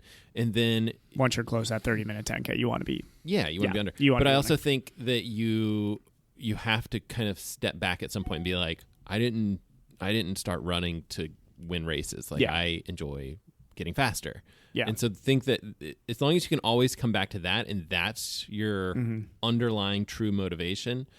I even did this like a couple years ago. I was running with Kristen and she wanted me to run with her and I was like, well, let me just go see if I can win this race. Like I'll be able to know within the first half mile. Like if, you go up to the front, you run with the front group for a half mile and just be like, are these guys going to go? You can gauge. Yeah. Yeah. Are they going to go 1:15 for a half marathon? Yeah. Or because then, and you didn't. I looked at it and I'm like, nope, I'm just going to run with my wife. Yeah. And it was like, because the allure of winning is legit. It's so much fun. Yeah. Even if it's like a crappy race. If it's this tiny, you're racing 11 people. Race with 11 people. 11 people. Even if you're in the middle of Utah during that. It's still so much fun to win. Yeah. It is. So it is. I think that it may look like I'm just motivated. Like I like to, that's the nice, crispy, like, oh, he just wants to get better. No, he wants to win. And he'll kill to do whatever he's got to do. But at the same time, it's like, now I think I'm also at a point where it's like, stop running if you just want to win because you're getting old. Yeah. You're not going to be able to beat that 18-year-old that can, push 400 watts for an hour. Yeah. Tough moment to realize, too. It is. Or if you like doing this stuff, keep doing it. But your motivation is going to be to improve whatever your old performance was. So, well, that's the beauty of racing, though, especially for cycling, is we get these different categories, these different age brackets. So different types of races. Now we can just push all those 20-year-olds off the table and go race against masters. Or we can go race in a 45-plus cross race and beat up on the old guys. Or even for you guys, and Jake, you knew this when you were racing 1-2, is you find the right race for your skill set. You can be there. As me and Matt know, there's running races. If you're slower than somebody, it's not like you're going to be like, oh, man, this run course really favors me, though. For this guy. No, you're going to lose the run race. Yeah. In cycling, I mean, you look at it, and if you were to, let's say Robert's a good example. Yeah. There are courses that are going to favor Robert. Yes. Just as an excellent punchy climber type technical descent. I mean, just going to be tough to beat them. But if you're on flat course where there's going to be a big peloton and a sprint at the end, you might favor Jake in that race. So there's always in cycling that route you can go to be, like Matt said, the guy at the front of the race potentially winning, which is what we all want to do. It's not like you want to go and do races that also challenge you and maybe you're not as good at. But at the end of the day, you want to win. Like, you want to go to a race where you can win the race. Or at least be more competitive. Yeah, right? Yeah, exactly. And that's where I think it is bettering yourself. But what I've realized this year, too, is I'm very addicted to the process of, getting faster and faster and fitter and trying to beat what you were in the past. But there also comes that moment where the best part of cycling especially is like, this is going to sound really bad. There's like a primal enjoyment from making somebody else hurt without physically hurting them. Does sound bad. Especially most cyclists are pretty pacifist people. You give me any chance to hurt any of the three of you guys, you're going to do it all day. Jump all over that. Right? Exactly. I mean, the good news is that ain't going to happen. I was watching. It was one of the amateur TT national champ guys. He does this documentary. Yeah. I've heard the name of the documentary, but God, I need to show you the video, Max. It's great.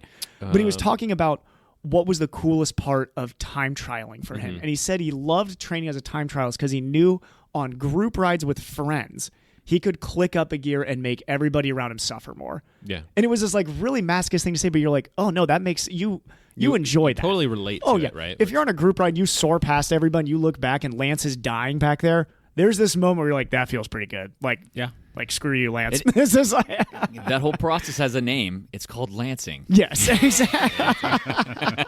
I'm very guilty of that. I just like to do it a little bit extended version of a little bit longer, but that translates directly to racing. When you're in racing and everybody's hurting around you and you have another gear, that's an addicting feeling. There's a really nice. I mean, this is during track workouts on Mondays. I loved that sensation of knowing that whoever I was doing that track workout with was starting to really hurt. There's something nice about that. There's a nice validation to all of it too, because you don't just wake up and go do a bike race. I think I'm going to get into bike racing. Let's go try that today. You don't do that. There is a lot of time, energy, and effort. That's and you've probably been dropped many races before. If you're ever at the front, you've for sure gotten spit out the back. All the training rides where you're turning yourself inside out and nobody's watching, or the group rides that you're on and getting destroyed by people, and you're constantly working to make yourself stronger so that you can hang on with those people. And then you get to a race, and then you go out there and you employ everything that you've been working on, and you have a good, favorable result.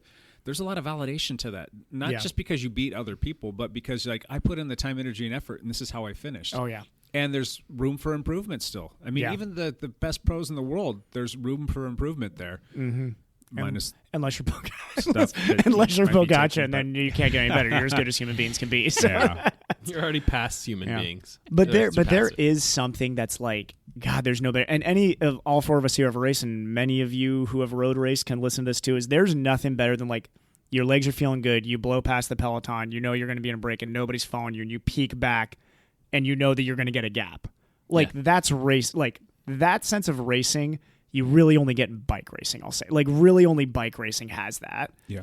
Of that, oh man, I'm out by myself right now. And it's like Jake says, that moment doesn't just happen a year into racing. That's years and years of hard work. Yeah. Making that happen again and again. So, Lance, why do you race bicycles?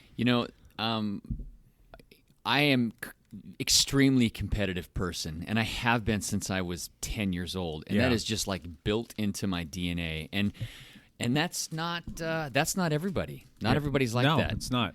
From the time I was very young, trying to be the best track athlete I could be, trying to be the best student I could be, trying to find the best wife, trying to raise the best kids, trying to make the most money, everything. A lot of things in my life have been based around competition, and so I've always gravitated towards racing to validate that. It's served me extremely well, and it has gotten me in major trouble. How so? There'll be times where I'm so focused on race or improving something that I neglect a personal relationship with somebody. A little bit of tunnel vision, and you're just out of sight, out of mind kind of thing. And, case in point, I'm on an easy ride with my wife, and we're just going to go, cruise around the neighborhood or around town, and I gotta drop her. And a segment pops up, and I'm like, just be right back, honey. Give me a minute, honey. And I'm take off. It's stupid. Why do I didn't need to do that. I'm on an easy ride. Because how else are you going to get 1,000K wins? How else am I going to validate Be more myself? Understanding, Brandy. I'm completely joking, Brandy. You may be the most understanding human being that we know, I think. Very much so. So, I mean, there's times where she needs to throw something at you. You're like a dog. She needs to squirt you with the water bottle whenever you go to do that. It happens, and it's deserved when it does. Yeah, I think it's funny, too. You mentioned a Strava segment. That is fun. And I see that as fun. Yeah. Some people take it as a personal offense. If you take their Strava segment, they get upset. Correct. Why did you take my Strava segment? Yeah. Well, it's not yours, but yours. It's just fun, and I love it. I tell people, take all of mine. You know why? Because I'm going to go try and take them back. And if I don't get it, guess what? I got to put a little bit of time, energy, and effort, a little bit of work. But those are people that, what's interesting, because I think when you're talking about why do you race, I think there's what we've talked about is everything's internally driven right now. You realize nobody has mentioned a trophy yet. Or being on the podium, or hearing a cool song when you're on the podium. Except I brought up the. Lance is I'm wearing a UTC. I'm wearing my finisher medal. Yeah. But we've talked about finisher medals. This isn't a finisher medal. This is a victory medal. What would you make out of that, Matt? I think that turn it into a belt buckle, or I don't think that any of us take finishers medals or even. I don't think we're big on medals, but there is something special about certain things. I don't know if this is one that you'll cherish, but I do think your Ironman medals you probably keep. You haven't thrown those away yet. They're framed. Yeah, I think there's and that's kind of hey, this is a small little thing that represents the work that went into this, and it was big effort. Yeah. Whereas I'm not sure that this. I mean, I know you went hard this past weekend, but I'm not sure that's like there's going to be a level. day when you can't do that anymore. Correct. And that's going to, for me, like that's why I love photography and pictures and stuff like that, because it's something that I can see and it brings back a memory and brings back a feeling, and then I think about all the work that went into that. So like to have a finisher medal or a trophy or a podium picture, I want to be able to look back at that. But I just think it needs to be specific to an event that was really that much of an effort. Like if Jake beats my KOM, he's not going to print out that. It's not a big deal. We're going to print out that email. We're going to put it up on your bathroom wall, and you can look at it every day. But it's a little dopamine dump, just a little one. You know, but you get a little enjoyment out of that. So I think that people need to, I don't know, the finisher medal stuff. We sometimes give it a hard time, but for some people, that finisher medal is it. Right? And I completely agree. It depends on the person that you are. If your goal is to, I want to do 100 5Ks in my 60s or whatever. I only bring that up because there was somebody who actually, that was their goal. So they were collecting the medals for that. That's awesome. That's a goal. And I wouldn't collect all 100 of those because I don't know where to put them. But if you have something cool to do with them, awesome. Yeah. As long as it's, my only problem with sometimes the collection of medals. Yeah. Is when it becomes a check mark as just something and then you just move on from there. You know, it's the person who, and I'm not trying to call it anybody specifically, but let's say you do a 5K or 10K and then the next 10 years of your life you get wildly out of shape. Yeah. And you just had that medal and you're like, well, I did this once. It's like you missed the point of that. That's endurance sports is a lifestyle, a culture. It is something you should commit to, not something that you come in and check it off. And that's always only been my problem with the Ironman community. We see that with Ironman a lot. And that's always been my problem with the Ironman community. They race for a year or two. And then they're done. Do an Ironman. Spend $20,000 when you could have just gone and done local triathlons and grown a love of endurance sports on a mountain bike and a Speedo. You're describing me to a T. No, you did. How many Ironman races did you do? But you developed I did a 3. love. Yeah, but you you did developed 3. a love You for don't do- endurance sports that then I translated did. to bike Could have- racing. correct. Yeah, You could have checked off your Ironman and been Don't get me done. wrong. Ironman. You know, I Ironman went is back- a midlife crisis, not a commitment. Ironman. you're Ironman. right. Nobody should do Ironmans for 40 years. That's just like move on to something else. I went back to improve my time. Yeah. I'm like, okay, I've go done faster. one. I know I can go faster. What was your PR? Where'd you go? 10, 20. Nice. That's good. That's solid. So that was decent. It's better than my PR. Rub it in his face. That's a good point. Rub it in his face. What was your time, Matt? Rub it Who in has, his face. who has the fastest Ironman PR at the table? Absolutely, Mr. Matt LeGrand. Who Who has the also KOM? Stealing my KOM. who also halfway through the run pointed at you and said, "I'm going to beat your time," and then didn't. That was this guy. Okay. Evan like pointed at me and he was like, "I'm gonna beat your." He was like, "What was your time?" And I was like, "I don't know." And I was like, "Oh yeah, 9:55." And he was like, "I'm gonna beat that time." And then I was like, "I kind of hope he doesn't." That was the only thing in my head. And then I hit the turn on. I was like, "Man, we're cruising. We're feeling good." I was like, 2 miles later, not feeling I good. was like, I want you to do well, but I kind of don't want you to beat my time. Oh, once I was I'm walking so again. competitive. I'm sure once I was walking, I know when Matt pulled up, he almost wanted to look at me and be like, "Really? You're You're gonna beat that time still?" we were concerned of your health at that point. We weren't worried about times. Ulterior motives. Yeah. But I don't want anyone to beat my times. Yep. But Yep. when you actually do a race, it's then I'll There- lose there- that. there I'll is- lose that trophy. My 5K PR, a whopping 1850 or something like that. Oh, yeah. You could still get that. you could. No way. If you Go gave back me and get 1 that. year, if you give me 1 year, I could get you under 1850. This body doesn't run anymore. Period. Could though, but not No. at this moment. I'm dragging a foot. No, I drag a foot. I know it would take a little work. It would take some work. Run like, I'm not saying tomorrow you get 1845. what is it, 0.2 miles or something like that? Is that your race? 3.1. No, 0.2 miles. 0.2 miles. in a cross race. Yeah, Oh. there might be Cross. 0.2 miles of running in a cross race. That's my limit. I thought that was the distance to your mailbox, Funny, but you see those people that put those little white oval stickers on their car. It's like 26.2, 13.1, and I saw I've seen somebody the with 0.0 which at I a always cross find race. funny. At a cross race, it's like 0.2. It's like 0.2. That's funny. That's That's funny. I like that. That was good. What else? Why else do you guys choose to race? You can continue to go out there and race. And what makes us different than somebody that says, I don't like to race? Most of my reasons for racing are selfish. They really are. It's improving myself. It's beating other people. It's getting the glory. But one of the reasons I also do it is try to inspire other people. Absolutely. To set a good example for my children or the people who follow me or other people who are my age as to, what you could possibly be doing. Right. Not that I am the pinnacle, but I'm just trying to try a little bit harder than other people my age.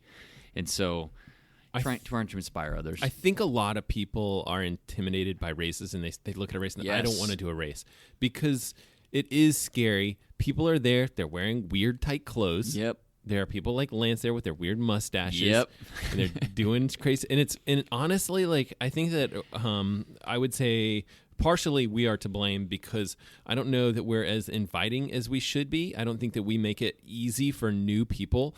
If you're new in a triathlon, it's terrifying. You are absolutely terrified. You're like, I'm going to put my wetsuit on backwards, and then people are going to laugh at me. And I'm going or strap my helmet on backwards. Or run out of transition with my helmet. Or 1,000 other things, right? And you're like, I've never done this triathlon. Where do you set up stuff? Where do you do these things? When do you go to the water? When are you about to start the event? Like, there's it's a terrifying 1,000 event. questions. It's a terrifying event. And no one is born with that information. And or we all even take worse it for in granted. bike racing is, so you're telling me if I'm not in the peloton, I got to do this entire thing by myself? Yeah. And then it goes and you're like, the peloton's going. What am I going to do? Oh, yeah, you're going to be by yourself the rest of the race. Guaranteed. So I think they that are scary sports. I think that you can totally relate to these people that are like, yeah, no thanks on racing. But I think that if we as a group of people that, I don't say that we like put on races or anything like that, but we encourage people to race for sure. If we were more inviting and made it easier for people to choose racing, like, hey, you come do this race and we're going to step you through every step of the process. And maybe we can make some videos or something. There might be some things that we can do to try and kind of make this easier where it's like, this is what you do. This is the first step. Like, go set up your transition area, check the water, make sure that you want to choose the goggles that you want. Here's how you put on your wetsuit properly. Yep. This is what you can expect when you get out of the water and you run to the transition area. Like, here's what you can expect. Like, I don't know. Videos should help, but a lot of people still are going to have a hard time finding videos. I think a lot. So when we did that Vancouver or Frenchman's Bar race before, I know a couple people who did it had said we should do this every year for people that get really nervous about going to an Ironman event. I was like, absolutely, because there were just us with a tent. It's easy. We were hanging out. There was zero pressure. Yeah, zero pressure. There was no. It was literally go and have fun, but it was a race environment because people are kind of cheering on you, want to go fast. So it's like, okay, you can get that feel without run out transition with your helmet on and ending up on Ironman's Instagram. It's like the first triathlon race I ever did. I didn't have any of that. I didn't have anybody I could really talk to. I didn't know what to do. So what did I do? The week before the event, I went to the course and did the whole thing. Oh, I remember you saying by that, myself, just so I knew. What was your first triathlon? It was called the Mother's Day Triathlon in Elma, Washington. Elma, Washington. Okay, Elma. I don't know where that. Elma, Washington. Yes. Was it pool swim? No, lake, like a pond swim. Yeah, you're like, the duck poop tastes great. Yeah, duck poop in it. So, yeah, I like went up there. I like drug my wife. I'm like, hey, I want to try this. I need to make sure I can do this. And that's the thing. I wanted to do like the whole length of it by myself to make sure I could do it. You don't have to do that. Right. But I wanted to practice the swim and then transitioning from taking my wetsuit off and putting on and getting on my bike. And was it a sprint or an Olympic? It was a sprint. It was a sprint. Yeah, my first one was a super sprint short. Too. Yeah. Were you in your head prepared to maybe try and win the race too?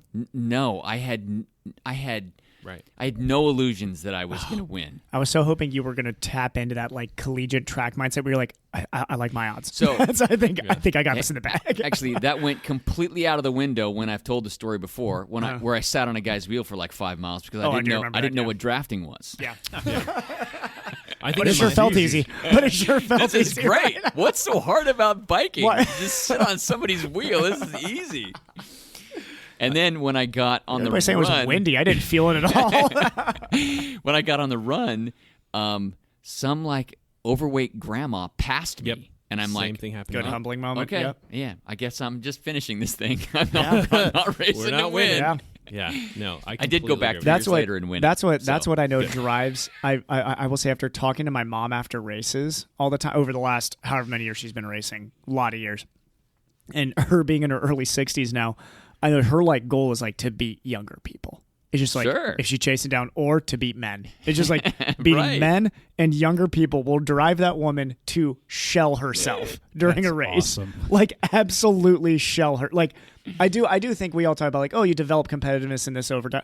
I kind of agree. I think with Lance and you'd agree there's like an innate kind of you're born with a certain little, we'll call it a virus because it's for sure. I know normal people should ever. I've battled it my entire life. There's a you can't lose type, sort of, Lance Armstrong-esque type gene, but I do blame my mom for that because I know my dad. My dad can go much more relaxed and appropriate into a race situation. My mother will kill herself for a random local trail race in Ohio for no reason. And everybody listening to this who knows my mom knows, oh, yeah, she's done that before. That's like, so I think there is a, it's like when Jake says, like, why do you race? It's like sometimes you don't have the choice. Like, I think if you're wired a certain way, you're always going to want to race that level, whether you're 85 or 14. Like, I mean, that's just kind of wired Better into when you. you're 14. It's a lot easier when you're 14, I imagine. I'm not 85, but I'd imagine.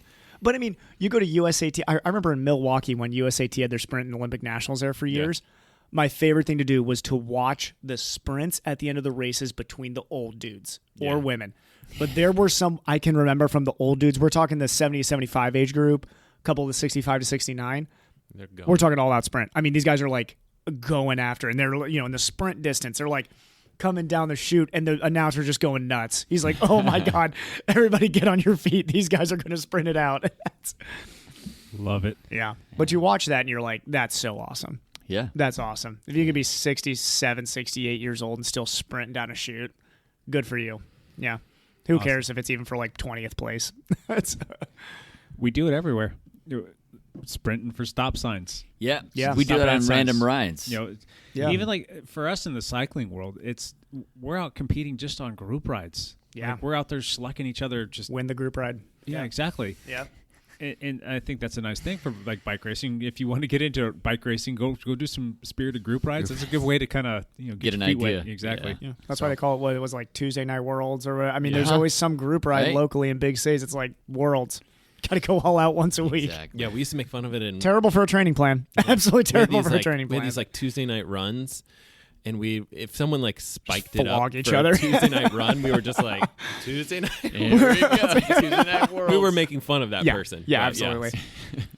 Well, that's what I fully plan on doing with anybody that I run with. There's always like the pretend like you're comfortable in that moment. You're just like, oh, what are we doing? Oh, okay. Do you need me to slow down? Okay, gotcha. Blow your socks off. Yeah. Are we doing the interval yet? Yeah. Look like you're going to say something, Matt. What's up? I was going to ask you, why do you race?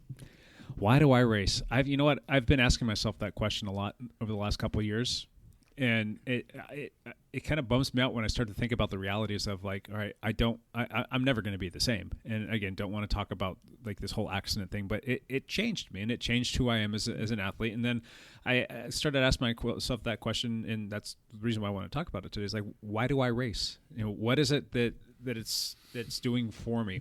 And yeah, there's self-validation in there. There's inspiration. But I think when I started to think about it the most is I really enjoy bike racing because there's a camaraderie there. I came from a lot of team sports growing up as a kid, and doing that together in a team situation and what you're doing for the team to win was a lot of fun. And that's where I take a lot of joy in this bike racing team that we've put together.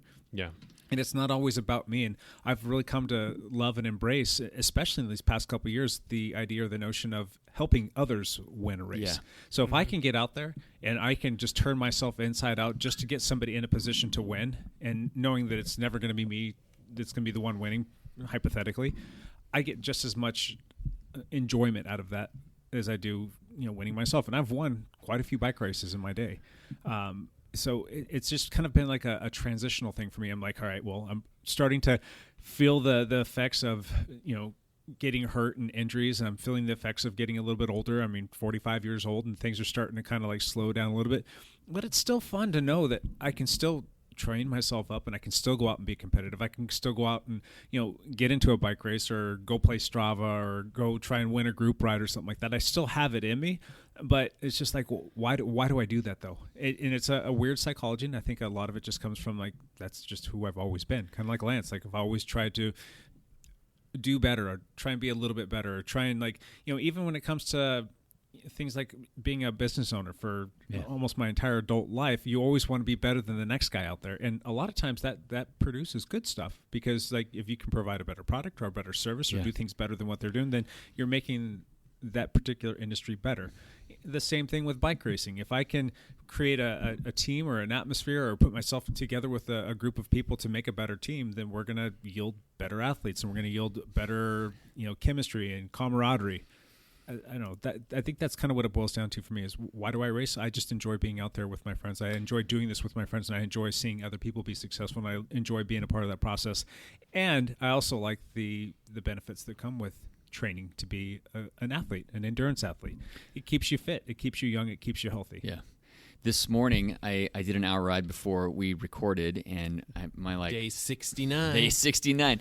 And my normalized power was 302 this morning. Wow. And it didn't really feel that hard to me. And I realized that I'm actually in really good shape right now. That's good. And I had this moment of clarity while I was riding that, okay, I know I'm good at cyclocross, and that is kind of the focus of my race season. I cannot wait for road racing to come back so that I can just turn myself inside out for some teammates. Yeah, that's true. It's different, fun. isn't it? Yes. Yeah. So I'm I would like nothing more than just to help my teammates see some orange on a podium. Yeah. I want to do what I can because the road racing is fun for me, but it's not my focus. The cross racing is my focus. So if I can use some of my fitness and bike handling ability to help out teammates, I cannot wait to do that. Yeah. There's nothing more fun than being in a race like that, even though you're dying inside, but being there with your teammates, just 2, 3, 4, 5 of you, and being able to control a race or trying to create something or playing the whole chess match of a bike race. That's a lot of fun when you can make it work. When I am trying to push max watts by myself, I will barely crack 1,000 watts. If I'm with a teammate or a teammate has sacrificed himself, I'm going to hit 1,400. Yeah. Because there's just so much more motivation to work for somebody else, or somebody else has put in all this other work for me, and so I do not want to disappoint them. So It's kind of funny how that happens too. Mm-hmm. Okay, one last little quick question here. What would you do or say for a person who is on the outside looking in and maybe racing isn't quite their thing? What would you tell that person to potentially maybe get them to think about trying just a single race just to see if maybe it is their cup of tea? There are plenty of people out there that I've talked to over the course of time that just have no desire to get into bike racing or any kind of racing for that matter. It's just not their thing. They're just not a competitive person. That's not their thing. But there have been quite a few people that have told me that it's not their thing. You get them to come out and you get them to try a few things, and then the next thing you know, they get that little taste. And then the next thing you know, they're signing up for a race, and the next thing you know, they're turning into a bit of a monster in a good way when it comes to racing. My wife is kind of one of those people too. She's not she would always tell me, I'm not a competitive person. I don't need to try and win this. But she's training now, and she's training to make herself faster. And you're not going to do that really unless there's some sort of layer, that maybe it's not rearing out and it's not outwardly, being said to everybody. But there's a component there of her wanting to be able to do well and to beat other people and to get faster. I bet she's going to do an Ironman someday.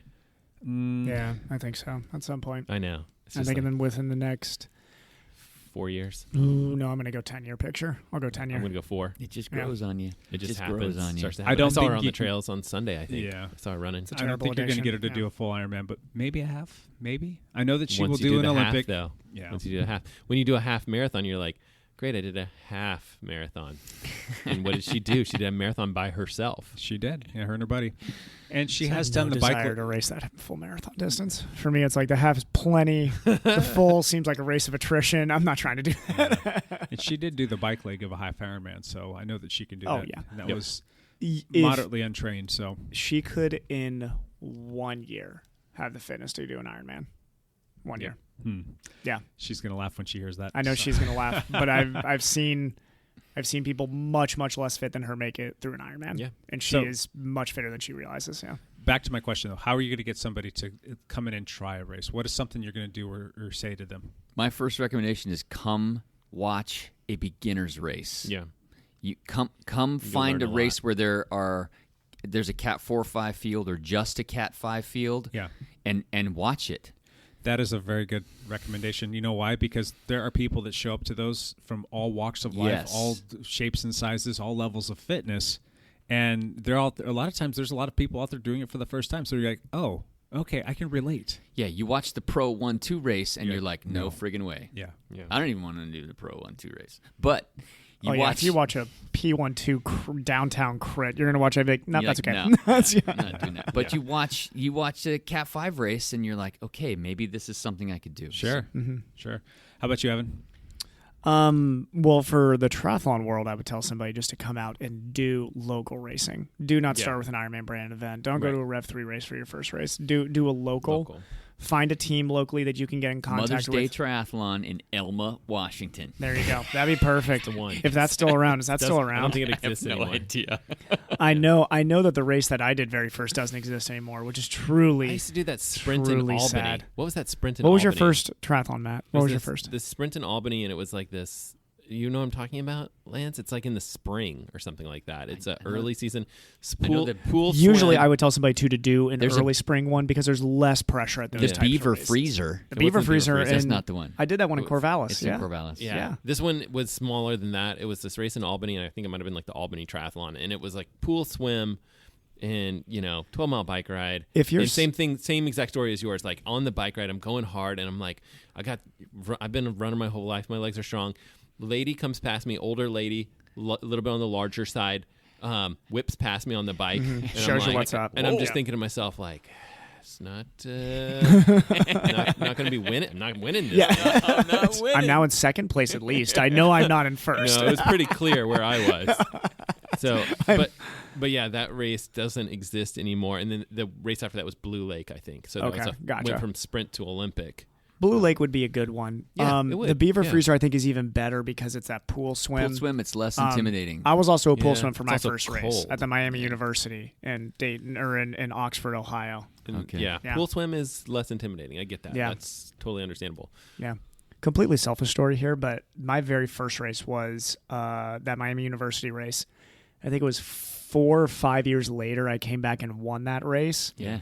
That was fun. And I just shelled myself to win do that that. because I had to beat a guy who I remember, I'm pretty sure Chris Kane. Yeah, Chris Kane, I think, won the year that I did my very first race. And I remember looking up that list and being like, oh my God, Chris is fast. Like I was an amazingly slow swimmer. Like I was almost slower than if I would have done a kickboard nowadays. Like that's how slow of a swimmer I was. Riding the road bike, swam my bib shorts. They were all waterlogged. And the run, I was in like a really old pair of yard work, like Brooks Adrenalines, I think. Yeah. So Good shoe. I was a clean athlete, just looked crisp the entire time. I looked like that guy's winning this race in 4 or 5 years. But yeah, it was funny. I had a buddy who compared what I was wearing when I won it to when I did my first race, which was hilarious.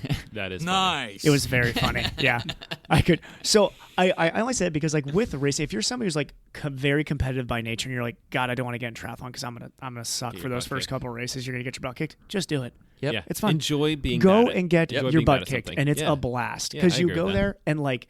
If you're the guy who goes there and just has, or guy or gal who just goes there and has fun, Yep. The people at the front of the race should look back at you and be like, "That's awesome." Give the high five on the way back. If they don't, then there's then something wrong screw with that them. person. Yeah, no, like I mean, if you're that elitist who isn't gonna, as you're running back, give a thumbs up to the person who's like jogging at 12-minute pace. Yeah. Get out of the sport. Like nobody wants you around. If I see someone that's in the thick of a race and let's just say they're wearing a prom dress, I'm like, giving them a high five. That's what I'm talking about. I'm slowing down my pace to high five them at that point. This person's having a good time Yes. and they know how to race. Yes. Like it's supposed to be fun. That's what makes the culture of bike racing or triathlon is the people who are coming in looking to have a good time, still want to be competitive, do their best. Sure. If there was everybody like me now at triathlons, I wouldn't go to that race. I'd be like, I don't want any part of this. This looks terrible. These guys are boring. Yeah, this guy's just passing out on the side of the road halfway through. It's like nobody wants to be here. It is the people who go and have a blast. It's like the Steph Rubiklavas of the world who just go out and have like a blast each race they do. Yeah. Good people. Those are the people you want. Yep. How about you, Matt? You're the man that's got the YouTube channel that's inspiring the so- world. Yes. Inspiring the world. No, I would say yes. This is a shortfalling of the YouTube channel is that I haven't done that particular video yet where I'm like, here is the video for someone new. Here's what you should do once you've parked your car. Like next step is this. And I've done some videos that are like, here's how you set up your transition area. Here's blah, blah, blah. And if you're a new triathlon, here's what you should consider. I've done a lot of videos for new triathletes but I want to do that. Like, here's your first race. Don't be scared. You've already watched this video, kind of whatever that video is. I will make that. That's a promise.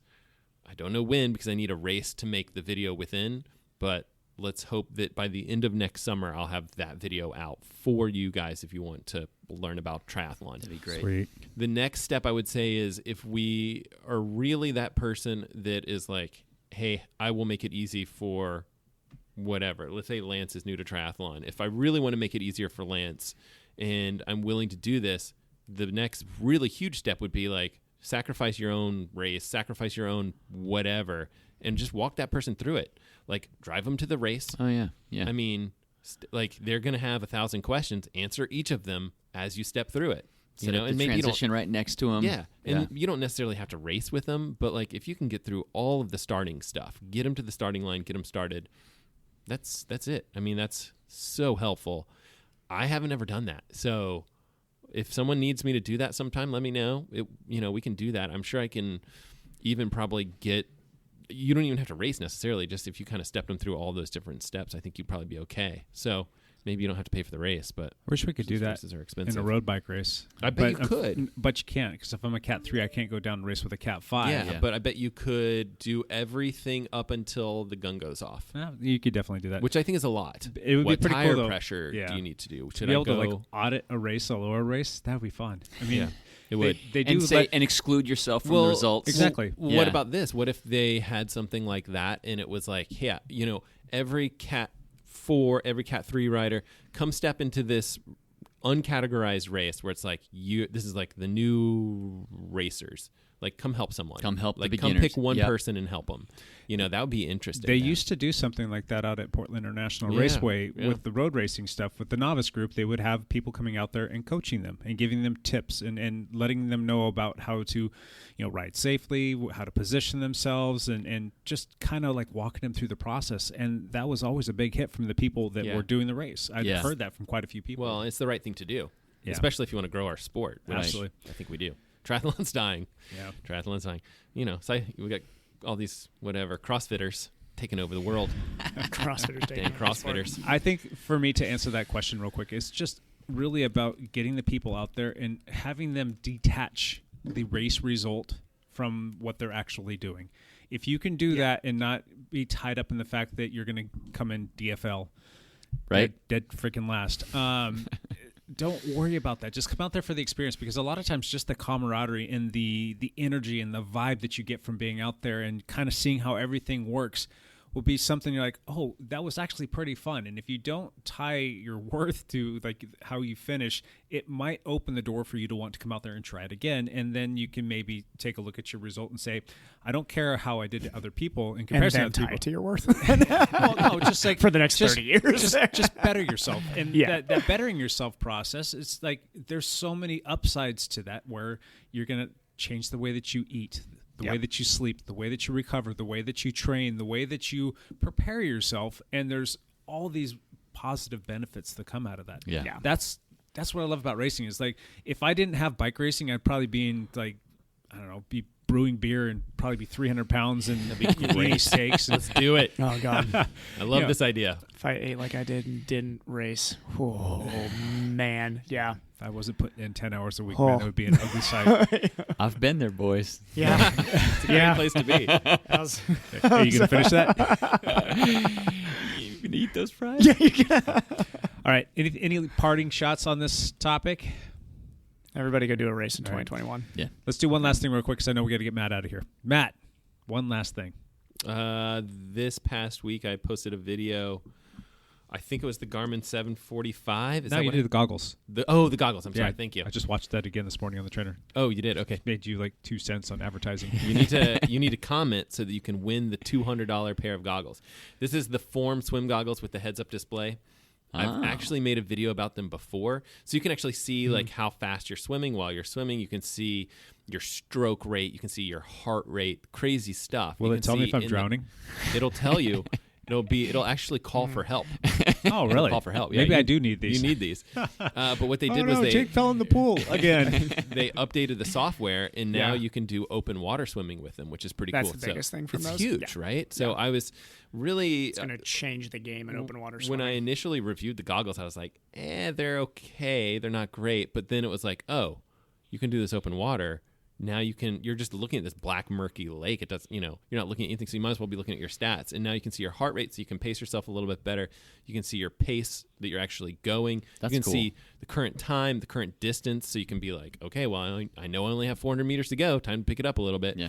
So there's benefits for sure to wearing these goggles in an open water race. I still don't love the fit that much, and so there is that kind of a subjective thing though, based on like very the way subjective. Yes. But part of it is the fact that this is getting technical, but like the depth of the goggles is a little bit like thicker, and so you have water pressure coming down, and it's lifting the goggles a little bit and letting water through the seals. That's only for fast swimmers like you, Matt.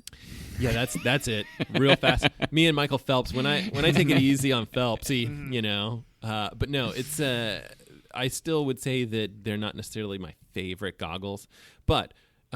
You guys should all be very curious about checking out that video because I'm giving away a pair of $200 goggles. So get on it. It's a good deal, and not that many people watch my videos, so there's a good chance. How do you choose a person? Do you put it like the Google random generator thing? Yes, random number generator, and then it chooses me. That particular comment, and if randomly chooses me. If it's Evan, then I'm just like, don't really. Let's try again. Let's random choose again. So if I was wearing those things, just walking around the lab, yep. What would it tell me? It would be like Tony Stark. You would be like an explosion of like which gears need to be placed for you to win your next cyclocross race. I think I might need these. Maybe I need to go comment. Yes, comment and win. Go check that out.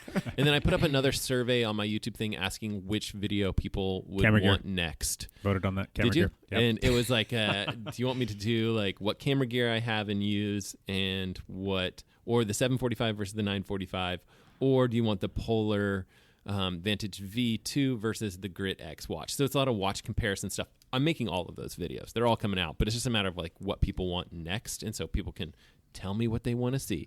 I don't have beginner triathlon stuff on there, but that needs to be added to the repertoire for things to do.